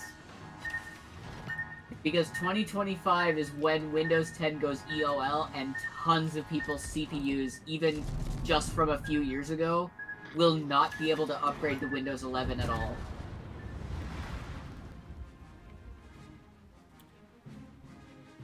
Yeah, why is that? My theory is that Windows 11 only works on CPUs that have been specifically designed to not be as susceptible to the Spectre and Meltdown hacks that went around. They were both hardware level exploits that you could gain access to something in the system. I don't know the details right offhand. It's been a while since I've looked into it, but that's my theory as to why a bunch of old CPU Windows 11 anymore, or won't support Windows 11 at all. It's the only thing that makes sense to me, where that the only CPUs that are compatible are ones from the last few years. So it's really dumb and unfortunate, but that's my theory for why it is. So yeah. Even my Ryzen CPU doesn't support Windows 11. My freaking perfectly adequate Ryzen CPU does not support Windows 11. It's ridiculous. Well, I mean, on the plus side, I am in the market for a new computer eventually. Hopefully within Yeah. next year I'll have the money for that. That's another expense on my list of things, but car takes priority. But Yep. my computer's been crashing a lot lately. It's been weird. What kind of things has it been doing? Oh, it's just blue screens. Ooh! Ouch. Yeah, it happens a lot.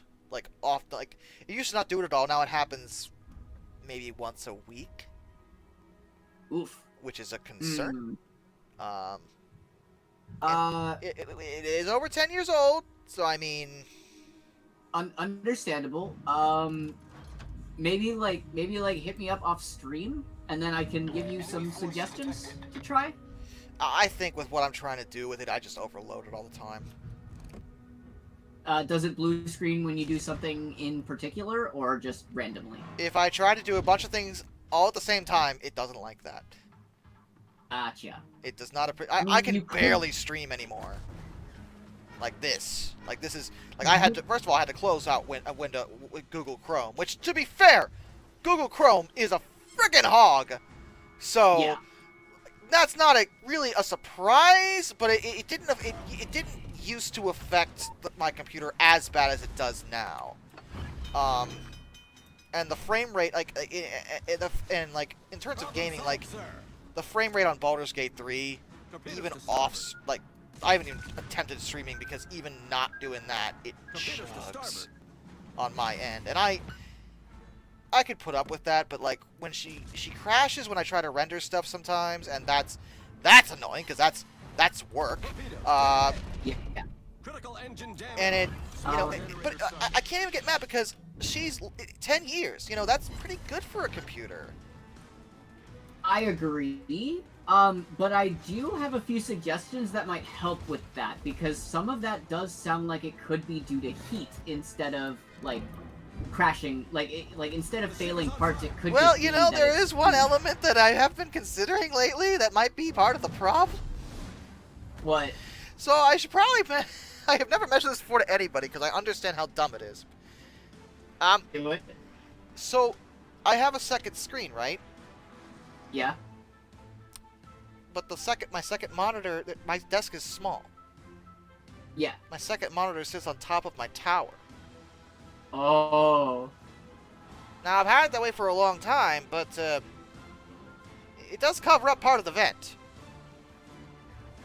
I don't think it would be too bad as long as it's not like a crazy amount being covered. No, it's not. It could also Um, just be, frankly, the vents on my computer are dusty as hell.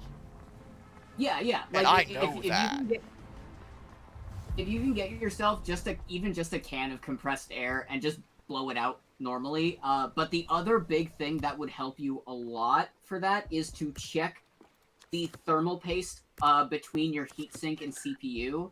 If that's dried up and crusty or like not covering certain parts of the CPU, that could be causing a lot of your heat issues as well. Kane, that takes time and effort.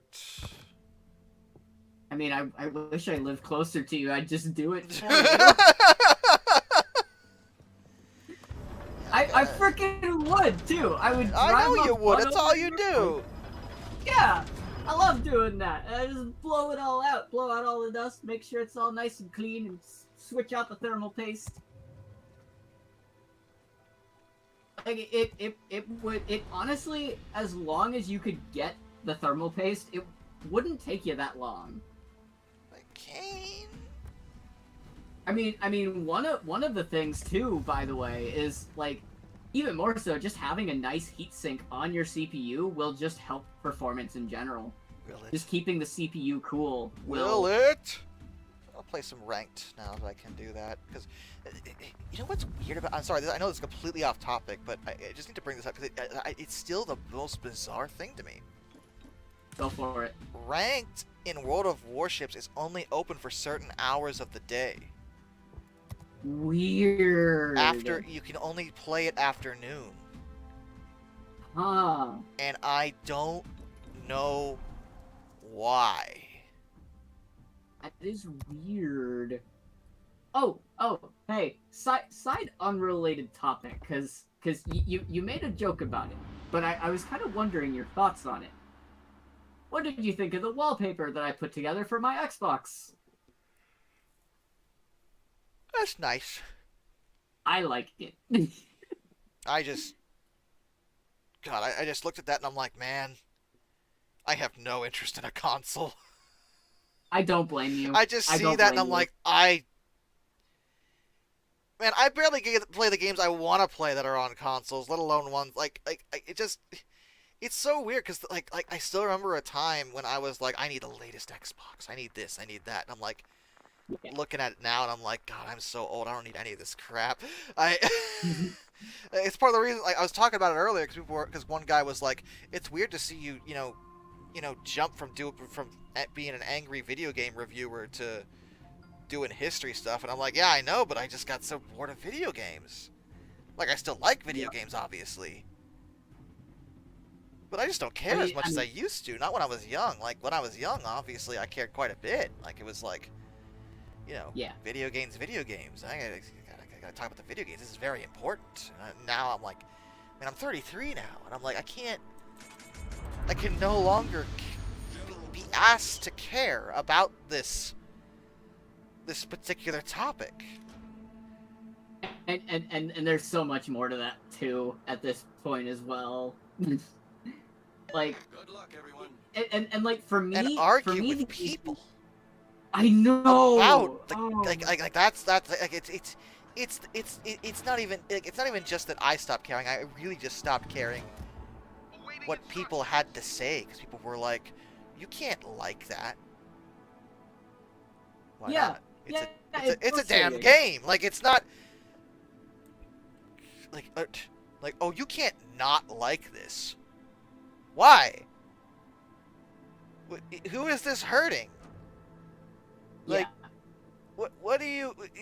Is this the most important thing in your existence? Because it's really what dawned on me after a while, where I was like, these are games. Like, and I like a lot of games, and a lot of games really mean a lot to me. But these are not the most important thing in the world. At all. Yeah, exactly.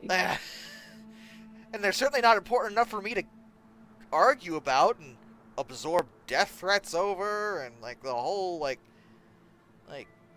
I don't like Mega Man 9. How dare you go die? What? It's so stupid. It's a Mega Man. Like, it's a friggin' what? Ugh.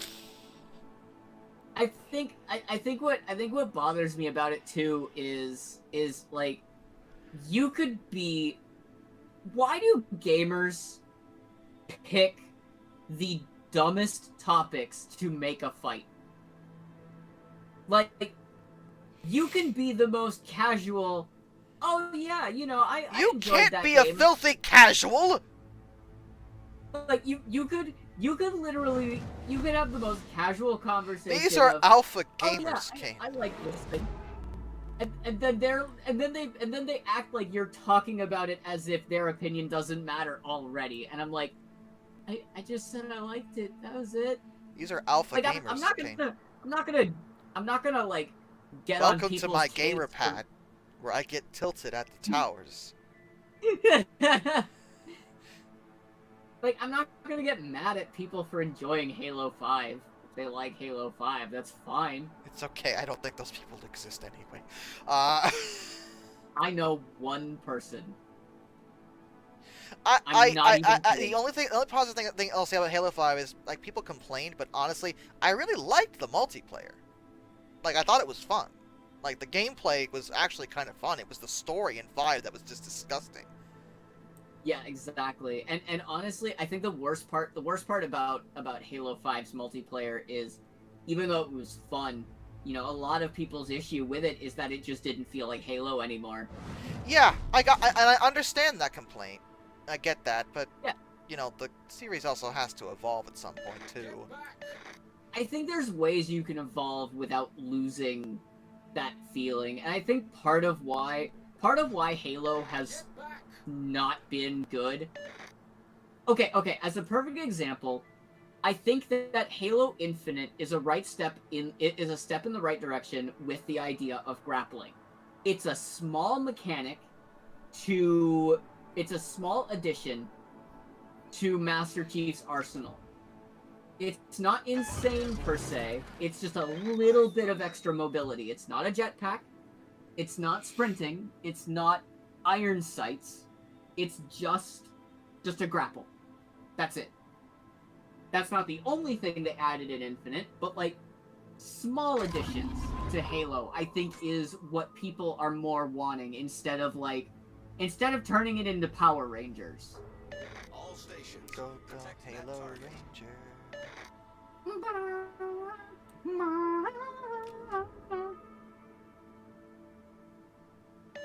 need intelligence. But yeah, like, there are ways that you could improve the Halo gameplay without just being Halo 3 again. And that's what people are frustrated about.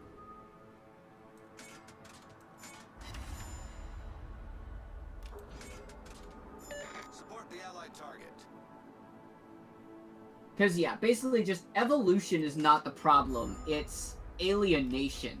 Because that's what most of these attempts... For one thing, Halo 5, it was either 4 or 5, and I think it was 5. Halo 5 was basically developed by people who hated Halo, apparently. I remember hearing that. That is the impression I get, much the same as I get with the show. Like Halo 4 has issues, I agree, in story, but at least it had some kind of heart. It had a lot of heart, honestly. Like, that narrative was beautiful. Like, I understand why some people had issue with it, but also it was, like, it got to you. Like, it was good. Like, you could tell they cared. Yeah. It was like, it at least attempted to have the soul of Halo. And I think that anyone who has issue with Halo 4, I respect their complaints, no question. But to think that Halo 4 is worse than 5... No. That is just objectively wrong. That's objectively wrong. That is objectively wrong on so many fronts. And like, and that's kind of what my issue is with this sort of thing, where like, it feels like people, and I get it to an extent, where people put gameplay over story or certain things like that, but sometimes people don't understand what the charm of the games are. Once again, I bring up Kingdom Hearts, where for me, a lot of the appeal was the fast-paced, stylish hack-and-slash action. And it feels like every single game that came after 2 just nerfed the shit out of the actual action mechanics and made it worse. With each progressive game, the actual hack-and-slash mechanics just floundered in comparison to being focused on magic and weird command decks and weird mechanics that were not the fun hack and slash that I came to the series for.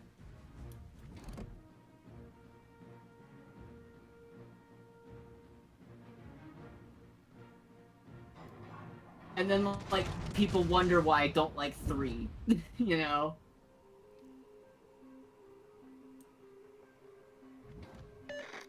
Like, there's just...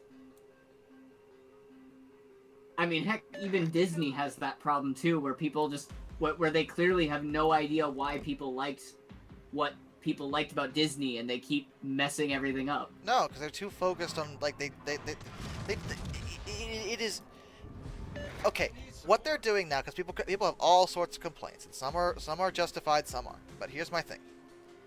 Yeah. What I see, and it's just my opinion, when it comes to the newer movies, the live action stuff, and what they're trying to do, it is brutally obvious that that these are a bunch of old people that are trying desperately to appeal to the younger generations while not fully understanding what it means to do that, or how to do that, or like they're so focused on that they lose the core point of hey, how about just write a really good story? Because their last really big hit was Frozen. Yeah. And it didn't focus on any like political stuff or any. It focused on telling a really good story, a fresh story that we hadn't heard before. It's not a live action remake. It's not anything like that. It was a new story that while it did change the source material, changed it in a really good way. And like that's what Disney's always done, because they've always changed the source material a little bit to adapt it, you know. And the way they handled it was a lot, honestly, a lot better than the original tale, like by most people's standards. And, like it made them billions of dollars and continues to. And they're like, let's do that again. And they and admittedly they haven't completely floundered, because they did make a, and what was it called, the one, I want to say Enchanted, but I know that's wrong. The one with the house and the family that had magical powers. Addy would know. Encanto. Encanto! Yes, that was it. Encanto was really good too. And hey, Yes, it was. that was first of all, it was a new story, not changing something that we already established, but also with diverse characters, set in a new medium, and it was very well received. People really liked it. Yep. You know, but like with the live actions, they keep trying to. They're like, we're gonna make it live action. Okay, great. But they're like, we're also gonna, make it diverse. And it's like, but that's not how the original story. Like Snow White is the one that really bothers me. I didn't mind the Little Mermaid so much, because like Ariel, whatever. Like if she, played by an African American actress, like to me that's not a big deal, because Ariel wasn't established in the original tale. Like she's a mermaid, so whatever. But Snow White in the original tale, she's called Snow White for a reason. Yeah. It's literally in there. And you also had the chance to cast 7 people with literal dwarfism, which would have you can already have a have a diverse cast that way. And then they didn't. And it's like, what are you doing? Cuz like their more successful live action takes don't do that kind of these kind of weird, bizarre decisions. Because like Aladdin is a tale set in the Middle East, so they cast the vast majority Middle Eastern actors. The only one I could think of that wasn't was Will Smith, who was blue because he played the genie. Yeah, and they needed someone good to replace Robin Williams, because that was a hard thing to do. I thought Will did a pretty good job, considering. Indeed. And Aladdin was very well received. People liked it. Same thing we said for Beauty and the Beast. Like, and I think as a side note, I still think my favorite post about Aladdin was on like a remix. It was on a remix of one of the songs where it combined Robin Williams and Will Smith's version, and the comment was basically, guys, we all know what Robin Williams would say, and that's just to go enjoy Aladdin. It's true. Because that's just, like that's what he would say. He would want people to go enjoy the new Aladdin. Like they have, like if you're gonna remake it, like you can remake it, but keep it like we want most people really want is for them to actually follow the damn story. Yeah. Which they have done. And if they're gonna make new stuff, you can make diverse new stuff. Like that's okay. Like you can do that without like they're so. You have to genuinely understand the soul of what you're remaking in order to remake it. Right, and because like a lot of the complaints with the live action stuff is that they don't feel as inspired as the originals. Like they feel almost hollow and empty, and just like they feel like cash grabs, because even if they are done well, like with Aladdin and Beauty and the Beast, they're still just remakes of stuff they've done before. Yeah. And I understand that live action does take a different, but there's ways it can go wrong even without even if we don't want to get involved in the always complaining about the woke stuff, even if we don't want to get into that, because I'm really mixed, because I feel some people are just being racist, honestly. Yeah. But even if we're not going to get into that, the Lion King remake was really freaking bad.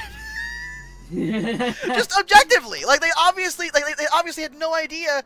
But then you had the Jungle Book, which actually I thought the Jungle Book live action was almost better in some ways. Like it was really good. Like, so it can be done. You could even improve. Like they've shown that, they've proved that. But I think the big problem they have is they're so focused on on marketing and figuring out what people want that they've forgotten that they're freaking Disney and people are going to go see their movies no matter what. And the focus should be, how about you guys just tell a good story? Yeah. That's all you have to do. You're already established. I mean, Snow White, the original Snow White, was a almost a passion project, and no one thought it was going to be successful, because no one thought you could do a feature-length animated movie. Problem solved, sir. And Walt Disney proved everybody wrong, because Snow White was a massive hit and established, Disney. And ever since then, like,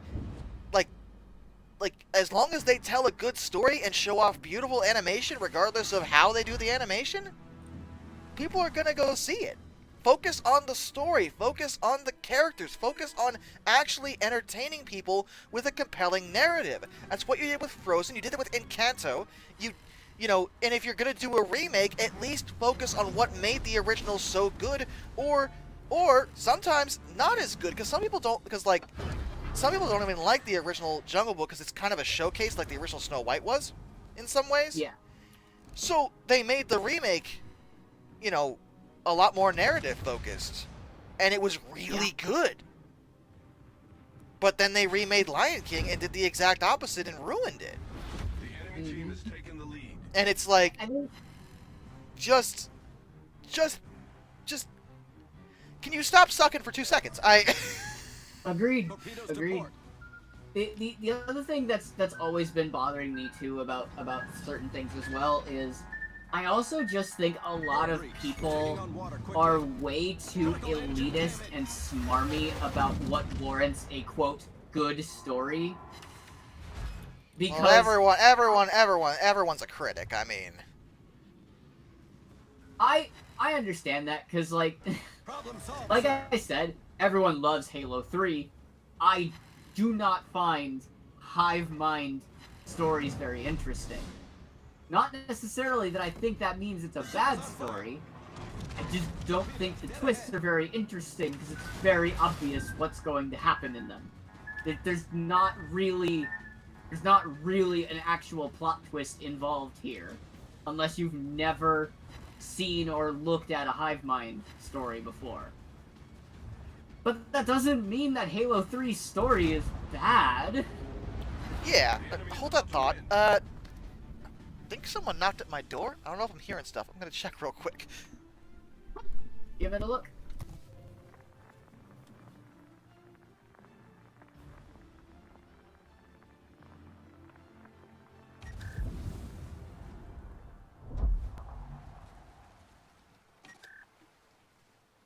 Do do do do do do do do.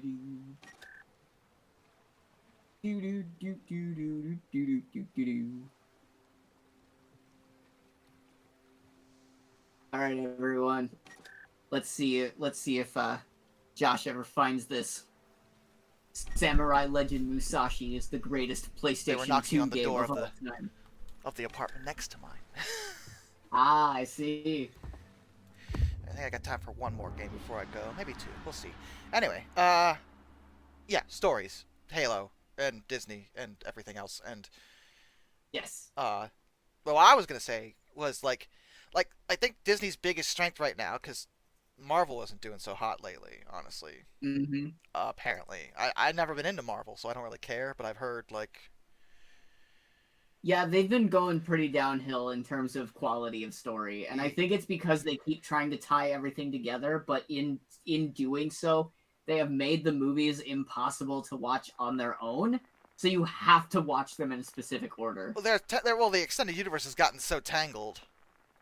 Yeah, That- I know, and that's the issue. They're all tangled, and they shouldn't be. And they're varying in terms of quality, like comic books, actually.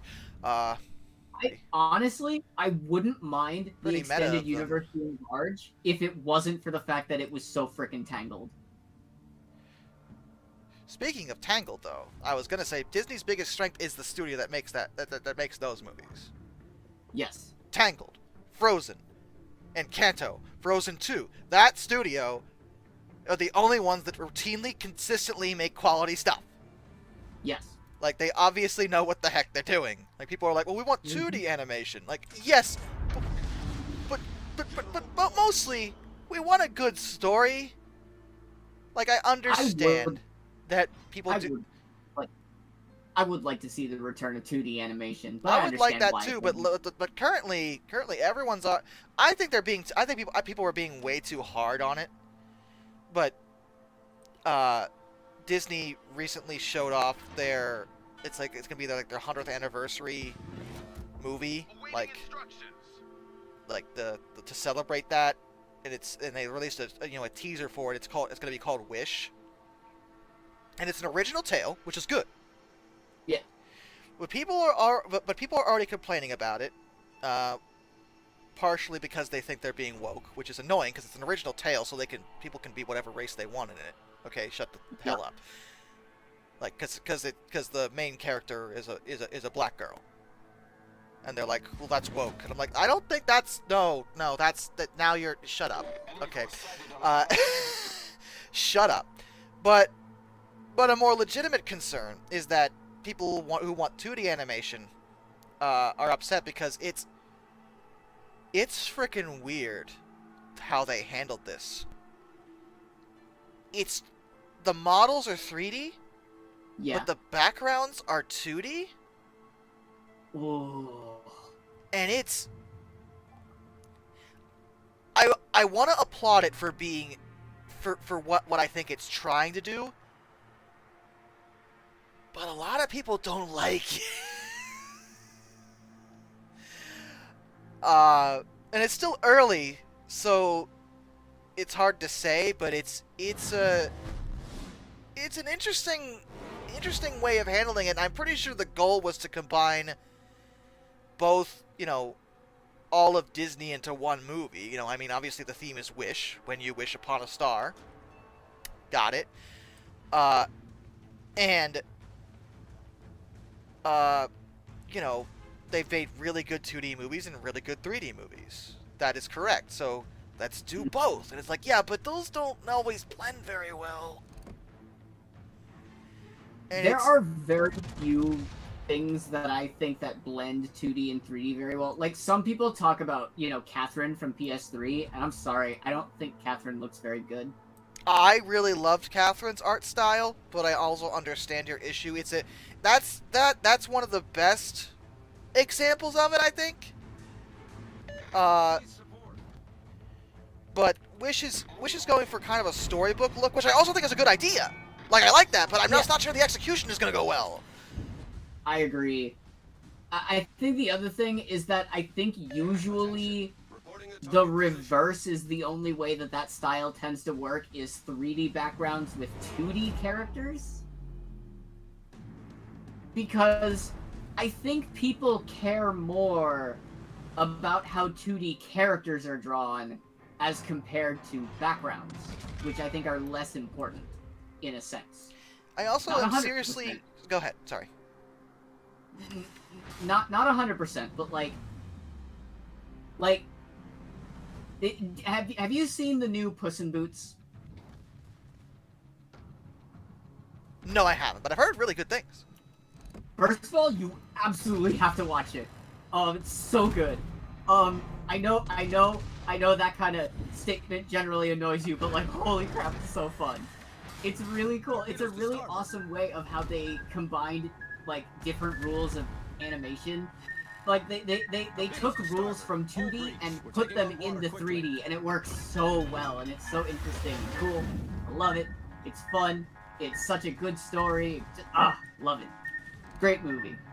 And the reason why that one worked is because what they did is, instead of combining traditional hand-drawn animation with 3D animation, is that instead they took the rules of 2D animation where they apply in certain scenes and applied them to the 3D animation to give it a very unique look and feel when that sort of sensation is needed. For example, in most normal things, it's 60 FPS bouncy 3D animation. But in the fight scenes, it's animated like you would see in like Dragon Ball Z or like an Avengers cartoon where like the frame rate is slightly choppy, but more like it's animated on twos, and just the way that they utilize it to just look unique and give every action just a really big impact where it's needed. It's so cool. It's such a unique combination of different animation techniques. Well, it sure sounds same neat. thing. Yeah, same thing with have you seen Into the Spider-Verse? No, I have no interest in that, but I know what you're talking about with the animation. Understandable, genuinely fantastic film. Like, oh my god. Well, the thing about That sorry, go ahead. You can finish. creative, we desperately need more creative passion projects like these last few 3D films, because we have been subjected to the exact same 3D animation for over a decade, and we need something new. And we need animation companies to be able to be creative and be unique and not be thrown under the bus for doing so. That makes sense. Yeah. The other issue with Wish, which I think it's unfair to judge it now because we haven't actually seen the movie. Yeah. But based on No, what we not know yet. about the plot, I agree with everyone pointing this out. Based on what we know, Mm-hmm. the plot is really stupid. Yeah. It's an original story, but it's really dumb because the whole So the story is that in Wish, and obviously it's Wish based, and the whole story is that there's this girl, there's this guy who can grant wishes. Yeah. But he's limited on how many he can grant or something, you know. He only gives certain people wishes. So this girl goes to him with a wish. But somehow she finds out that actually, no, he can grant as many wishes as he wants to anybody. He just doesn't. Awaiting instructions. And he's the bad guy because of this. Now, two factors. First of all, people are pointing out that the bad guy is white and the girl is black, and it's like, is this going to be some kind of racial commentary? Because that's been bothering a lot of people. Yeah. But it's hard to judge. I don't know, and I don't know how hard it would go with that. And honestly, I looked at it. The villain doesn't look white to me. He looks pretty. So I don't know where they're getting that. He's voiced by Chris.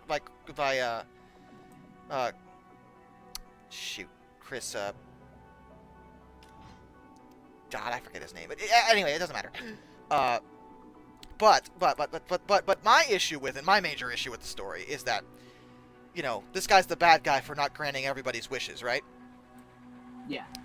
Well, my argument here is, can you imagine the abject chaos that would occur if someone was capable of granting everyone's wishes and did? Yeah, I know, right? I was thinking that same thing. Like, also, this is really pretty animation. I like this a lot. Oh, you're looking at the trailer? Yeah. Yeah, it looks interesting. Some people aren't liking it, but it does look interesting.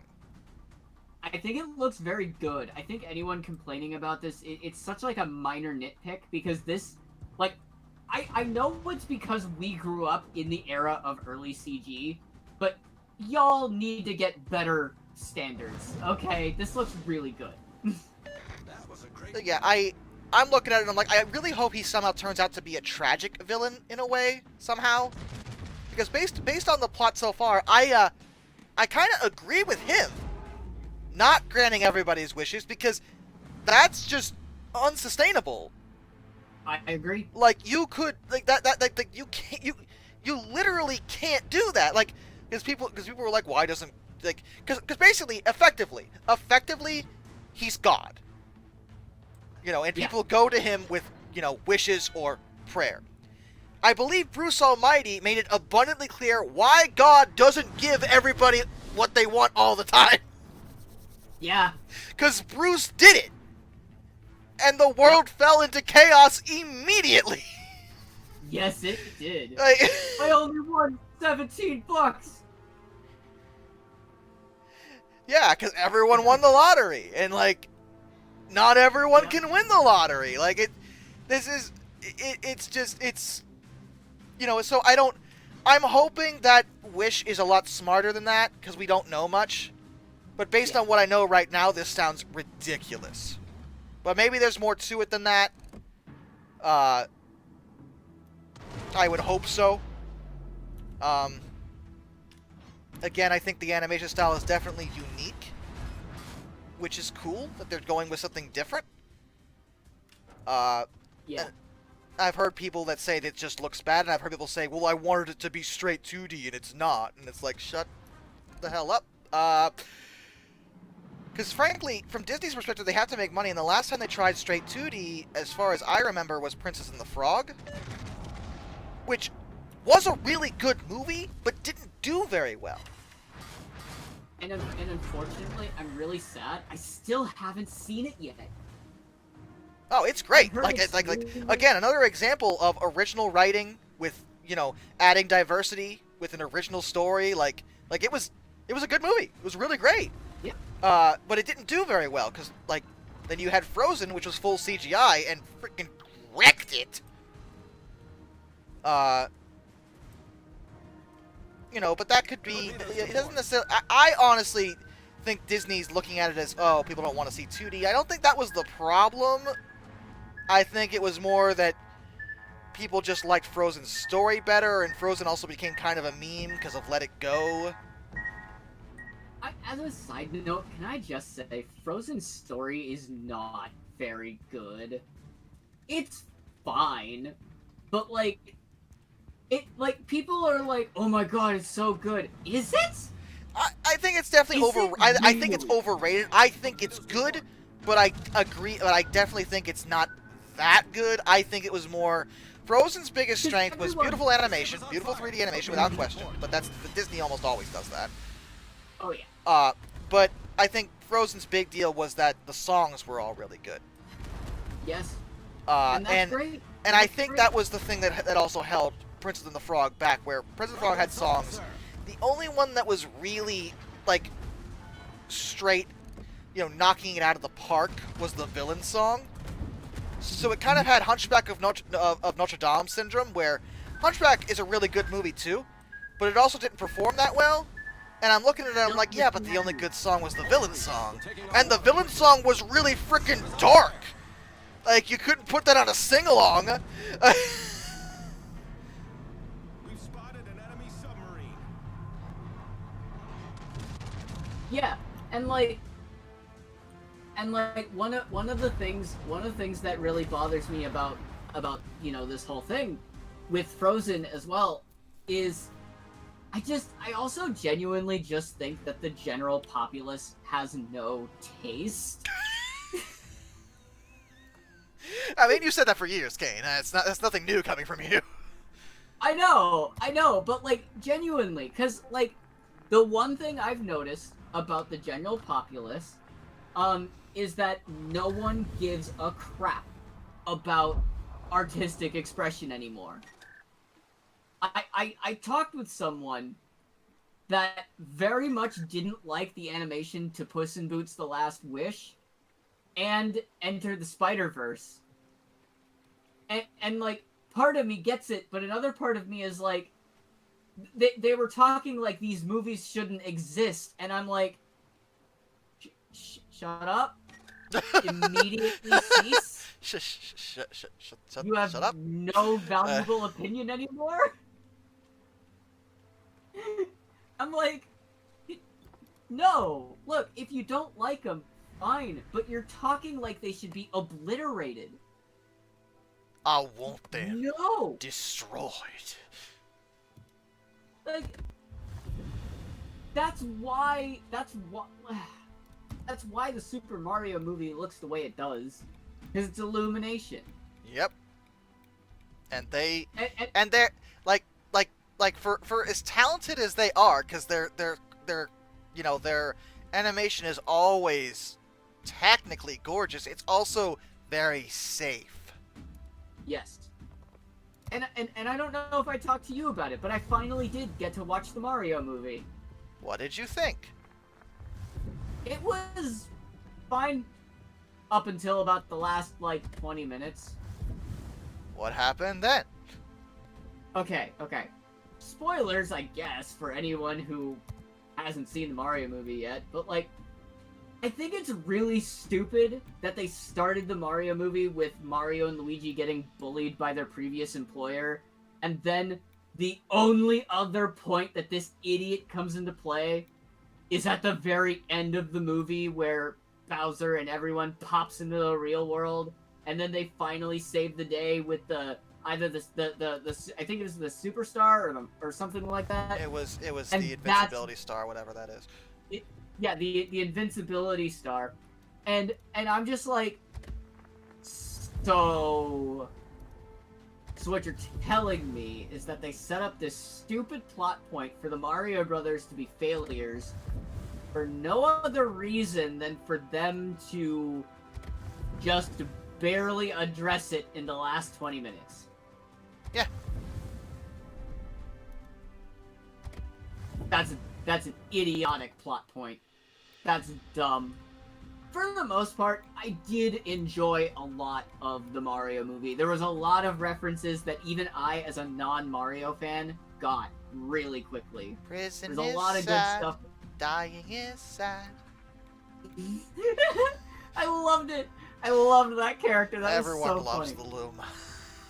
Yep.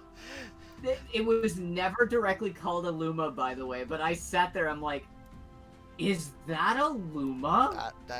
It was a Luma. They didn't call it that. Everyone knows what it is. I know, right? Like, even me, as a non-Mario fan, The only I knew escape that was is a the Luma. sweet release of death. The other thing, oh my god, I forgot. The other thing that pissed me off about the Mario movie. How dare you, Mario movie, disrespect Luigi just like Nintendo has done for the last 30 years? He did nothing! He ran with Mario at the very end. He did nothing. And I am aware of that. I am going to take a wild guess. I think he might be the focus of the second film. At least it's what I would do. But then again, I'm not Illumination, and I am better than them. You know, Illumination, here's an illuminating idea for you. How about when you put Luigi into a dark mansion with a flashlight? Yo, I was so mad about that because I saw that in the trailer. I'm like, oh, he's gonna fight. No, that is. He didn't even have to like fight per se. All he had to do was like be in there and be safe and run away from ghosts and try and do something. Like, even if he picked up a vacuum cleaner to try and fight against some ghosts, It would be a nice reference at least. yeah, but they did nothing. They showed the Shy Guys, and that's all he got. Screw you and your disrespect of Luigi, Illumination, and Nintendo. God, you had the perfect opportunity. You put him in a mansion with a flashlight. Idiots. And don't even try and start trying to defend your decision, Nintendo and Illumination. You had plenty of time. There was so much downtime in the Mario movie with other characters that you could have dedicated. You spent like 20 minutes involving Mario and Luigi getting bullied for no reason. You could have dedicated that time to giving Luigi a Luigi's Mansion. You could have done it. You absolutely could have done it. Personally, I was a bit from a plot perspective, I was a bit irritated that they established that Mario and Luigi are from the real world, and I'm like, didn't the live action one do that? And it was a really stupid fucking idea. Just have them be from the Mushroom Kingdom. It's okay. Super Mario character. I do want to double check this real quick, because there is a possibility that maybe that could be Mario's actual origin. I don't know. The games are never clear about that. Carpenter, he took the role of plumber. Like Sonic being from another world into the Earth, onto Earth actually makes sense because we've seen that in multiple different mediums before. Yeah. So I have no issue with that. But it just felt like it wasn't a big deal, but it just felt weird. I do think ultimately the Mario movie turned out fine. But in terms absolutely. But in terms of like Nintendo video game movies, Detective Pikachu was way better.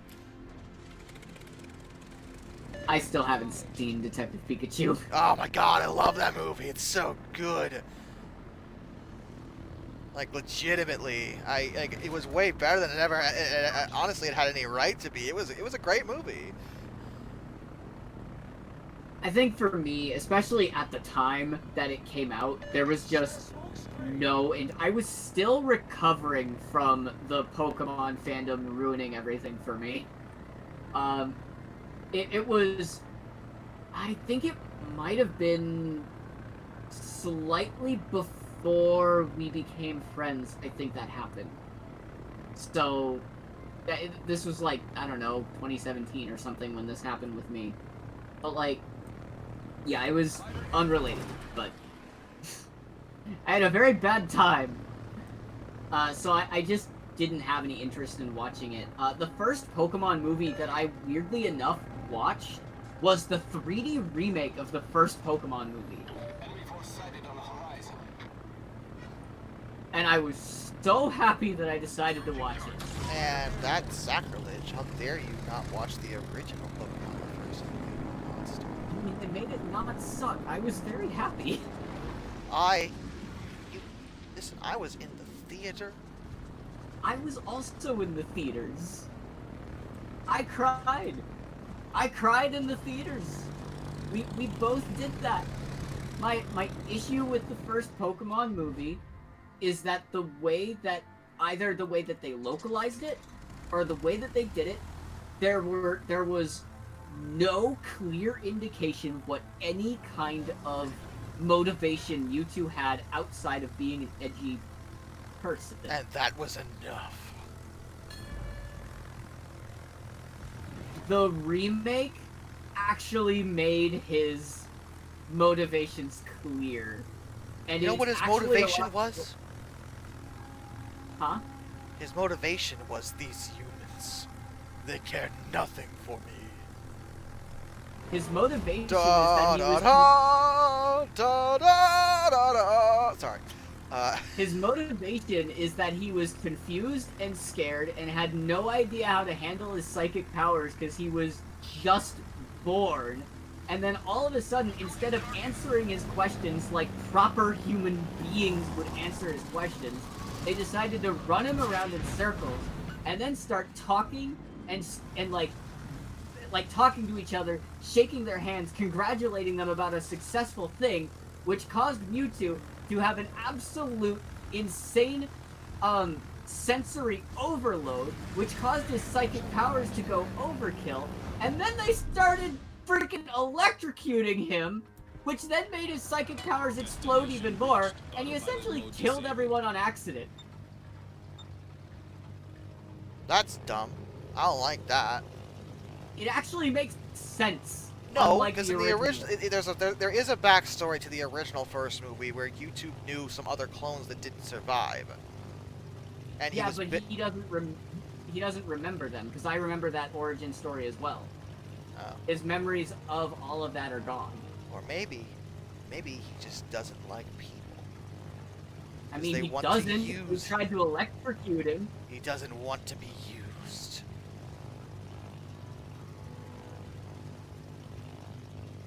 And it was more accurate to the game lore because in the Pokemon Mansion, the diary entries explained that Mewtwo was really freaking violent. That was the problem.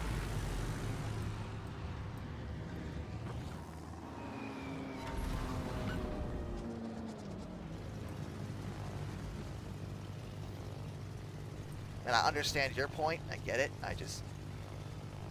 Oh, wait. Sorry, I got massively distracted for a hot second. What? I said, well, in the game lore, it's established that Mewtwo's really violent. That was the problem. I mean, I agree with that to the game lore. The other thing, though, is that no matter what, the English localization of the first Pokemon movie is actually a train wreck. No, it's not. It's not an accurate localization. There was a lot of issues with translating the dialogue and a You're being lot of very negative, misunderstanding. and I don't appreciate it. Yeah, except I'm actually right on this one. No, you're not. It's not a good localization. No, you're not. You're wrong. I will die on this hill, Kane. You cannot bash the Pokemon the first movie in front of me. I'm sorry, it's not a good localization with the way that they translated it. It's not good. Stupid mouth. How about that? I defend artistic integrity more so than a company's attempt to make a movie more child-friendly. What about my childhood, Kane? What about me? My child is Digimon. What's your point? So you understand what it means to watch it repeatedly wrecked. Oh, I'm well aware. Which is why I more defend the Japanese version in a lot of instances. Also, hello, Addie. How are you? Hi. I don't know what's happening. I've been talking about how the original first Pokemon movie localization is actually a train wreck in terms of dialogue and how they really screwed up a lot of characterization. And I'm saying that he is objectively wrong and needs to stay in his freaking lane. How about that? And that I think that the 3D movie is a lot more relatable and makes a lot more sense overall. No one agrees with you, Kane. Yo, the scientists are dicks. Well, that's pretty clear in the original too. I mean, I agree, but it makes more sense that the scientists being dicks and causing a brand new born Pokemon who's trying to ask questions and basically gets ignored to be treated like just an object in a tube, that his psychic powers suddenly explode. These humans, they care nothing for me. Torpedoes, astern. You sound super muffly for some reason, so I heard boobs. They mean nothing to me, and I don't think that's what you said. But that's what I heard. I'm really confused right now. Josh, is this true? Do they mean nothing to you? I'm sorry. And look at me joining and just immediately ruining everything. That's okay, it's fine. Is it? Why do you get the pizza and I always get the crust? Is crust or just a conspiracy that the government sold you on, Kane? I mean, I love pizza crust. I It's don't good. like stuffed crust. I am not a stuffed crust girly. Oh, I love stuffed crust. I don't know. I feel like it's like too much. Cool, well, There's you're too much wrong. happening with stuffed crust. I mean, I understand I that. didn't say it's bad. I said I don't like it. There's a difference. Yeah, but obviously, Addie, that means you're totally wrong. Like, And like anything that's not a well done steak is bad. well done argument. Thank you. Shut up, thank you. Kane.